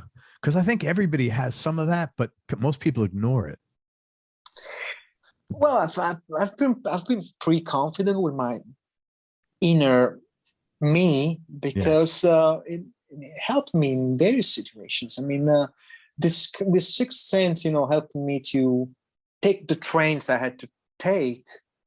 The Labrie thing itself was saying yes to some questions and even saying no to others, and turning other people out. And so I always felt my instinct was correct, in the choices I've made. So I followed my instinct. How do you think why do you think that was like that? Because it happens sometimes that I've made decisions based on my instinct, and at the same time there was like a second option, and maybe someone like in the family followed that route and didn't went well. Yeah. So I followed my primal instinct, and it was right. Most of the time it's right. Yeah. I feel when it's like a strange feeling. I can feel when something turns out I don't want to say bad, but turns out in the wrong way. It can be whatever, even turning left on a street. Mm-hmm. I totally get it. Sense. Yeah, sixth sense, when I'm driving, for example, I'm not one of those rushy person that, gets stuck on the next car. I always keep safe at a distance because you never know. And I've been with friends that drive totally the opposite way, and have been involved in car accidents. Yeah. And I was like, be careful. And because I found myself, I find in my comfort zone when I follow my instinct. Yeah. It's something that I can't really explain, but I feel it. I totally understand it. Ways. I think you have to be open to that. You have to totally be clued in with that, knowing that that's going on. I play defense. Yeah.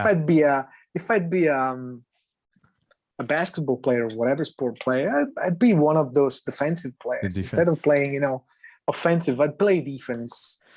I wait until something, happens. I think it's a good thing. Yeah, it's a real good thing. Being aware of everything, and to avoid any sort of problems or issues. Well, let me tell you, once you get in the car with your daughter when they start driving, you haven't lived. you haven't lived till you've experienced that. I have 7 years. Yeah. I still have 7 years ahead of me. I was in the car this weekend with my daughter, it was like she just started driving. She's been driving 4 or 5 years, and I'm just double belt. yeah, man. I said, this is like a thrill-seeking event for me. I said, I'm not doing this again. This is like I don't have so many years of stress left.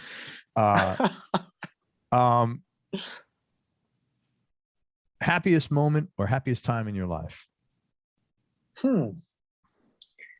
Happiest time when I well, of course, aside Birth of your kids. The same old moment. But when I finished my first solo record, I had a sense of relief because I had to take care of everything from the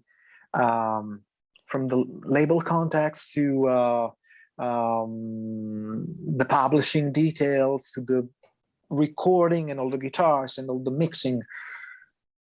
So when it finished and I had my master in the hands, I was like, oh God, that was one of the happiest moments. It's done. And, that's cool. And that was when I say the word you should never say. So it was like, not anymore. Yeah. And 3 years later, no, it was like 4 years later, I had him on a record. Yeah, remarkable. Yeah. What's the most important thing your dad taught you? Well, he taught me everything. Musically, when I had whatever problem, he would just be there, because he was the trained one. He was the one that got a degree in classical guitar and everything. He went to the college and things. So, but the best thing he taught me was to love people. Just to love people, because he, doing the same job, he knew what the problems were. There are certain times you are out on the road and you're happy, and the rest of the time you're home, and you may not have as much to do. So he taught me to find the goods in those times. Because there's always something to learn, and it's not usually everything about music. Read a book or read anything. I'm a poor reader at all. I'm a poor reader anyway. So, but I've got interests.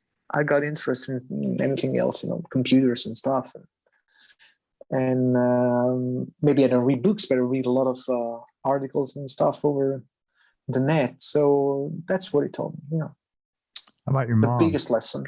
What's the most important thing? My mom to be a man in the widest possible way. So with my wife, with my kids, to be there for them, to be the reference point. And I think, that's what she basically taught me, to be a man. Good lessons, man.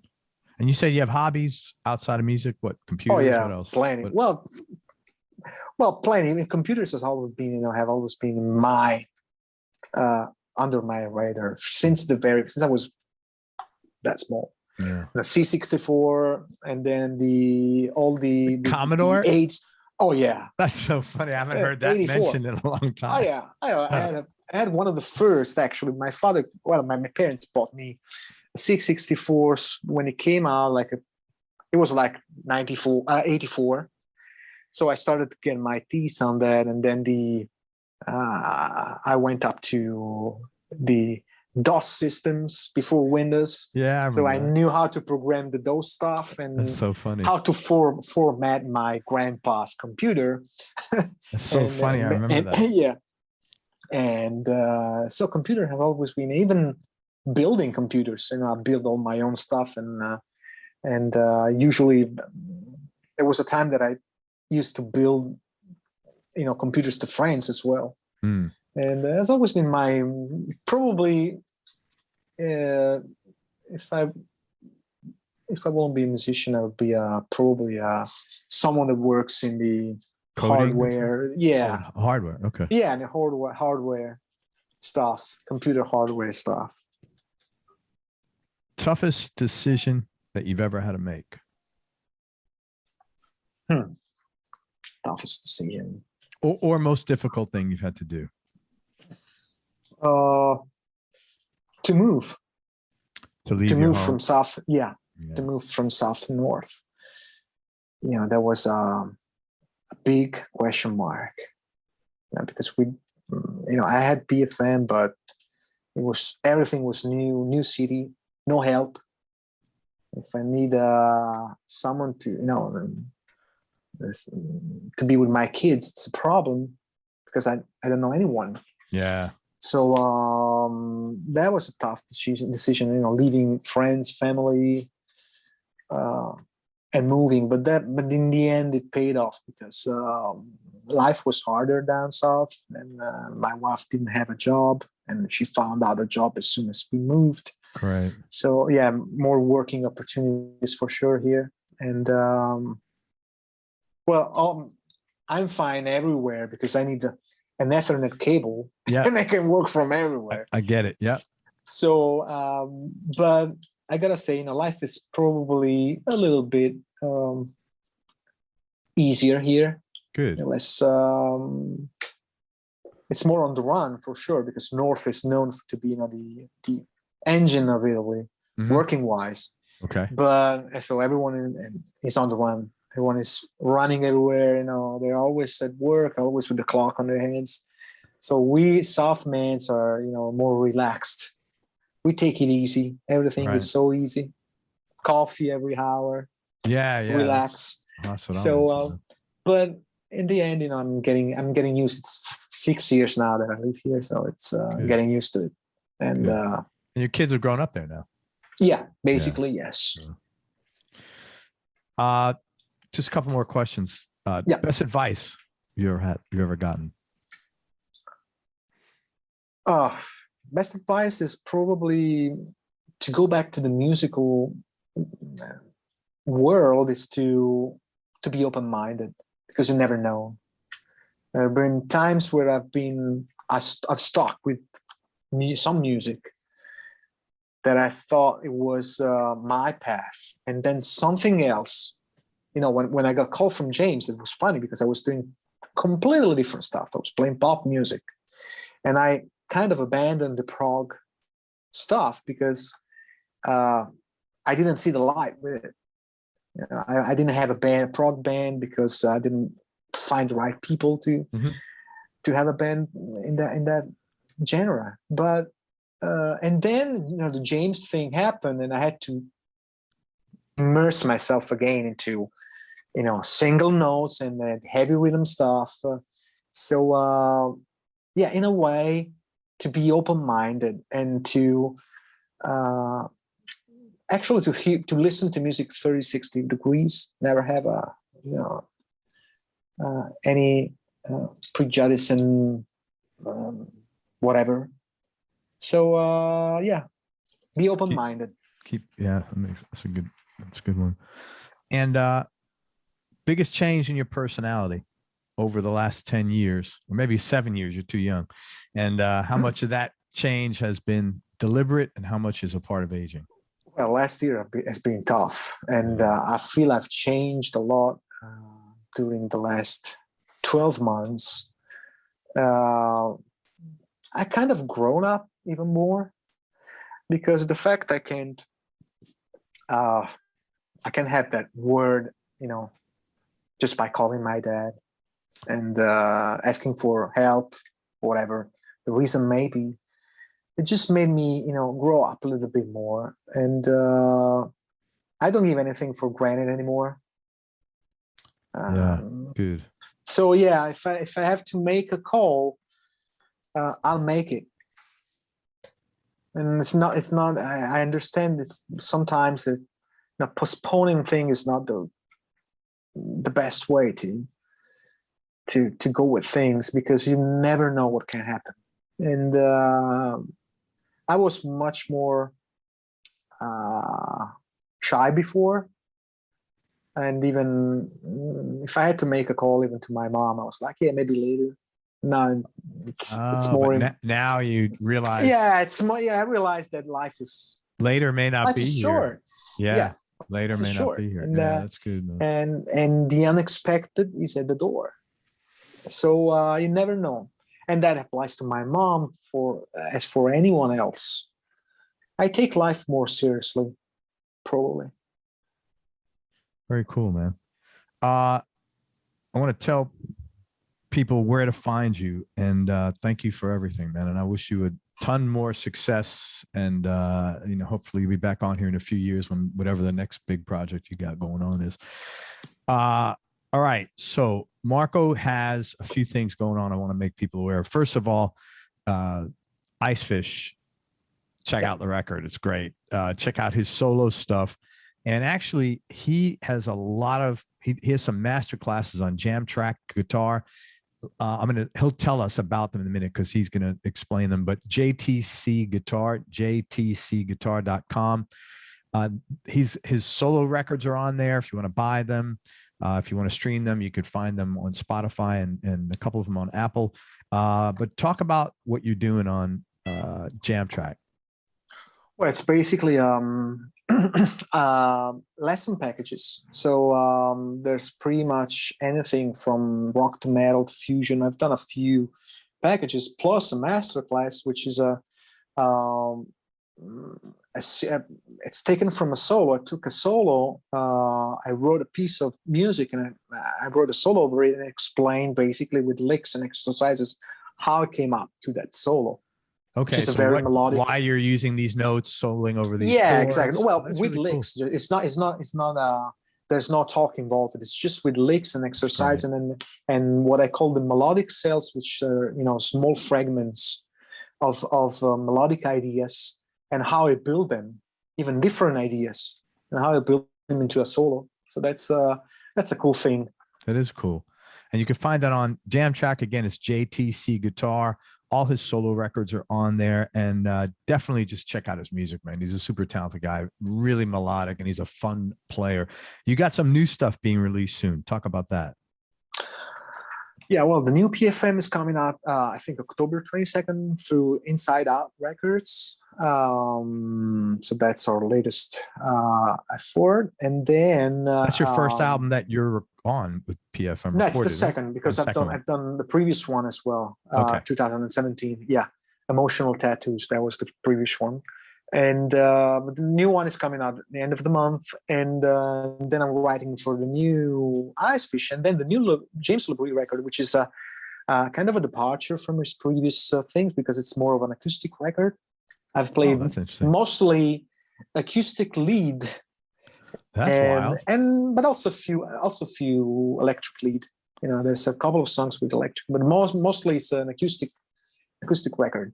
So it's a different take on James' music, which has been known for being super heavy. Yes, even heavier than Dream Theater because it has what they call the Cookie Monster vocals or the growl vocals. The Cookie Monster. That's so funny. I never heard that. This is totally different. Well, cool. When is that coming out? She'll be before the end of the year. Okay. Because I think the guys just mastered it, so it's going to take a couple of more months, 3 months maybe. Yeah, it'd be probably after the new year. Probably early 2022. Yeah.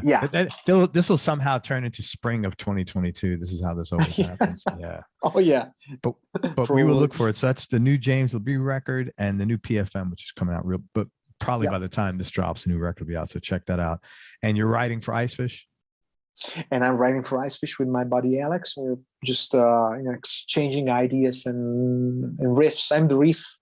I usually write riffs and I send him over, and he manipulates the riffs and makes them even crazier, and I send him back and I replay it. So it's a work in progress between us. That's good. You guys got a great team. Any final words of wisdom? Well, thanks for having me. It's been a blessing and an honor because I've watched your shows and I really appreciate it and I loved it, and all my favorite heroes have been here, so it's been a great honor. Well, I Thanks. feel the same way. So thank you very much. I appreciate your time. It's great to connect with you, and you're a super cool guy. And I hope to see you in the States sometime. Or, man, maybe you see me in Italy. Why not? Thanks for everything. I really appreciate your time. Hang on a second, Marco. Everybody, thank you so much for listening. If you enjoyed this, please share it on your social media channels. Thanks very much to Marco Sfogli. Again, jtcguitar.com, jam track. He's got a really cool masterclass, and all his records are on there. Icefish, the new PFM, the new James Labrie, and most of James Labrie's catalog. And we will look for the new Icefish when that comes out too, hopefully. And most important, remember that happiness is a choice, so choose wisely. Be nice, go play your guitar, and have fun. Till next time, peace and love, everybody. I am out.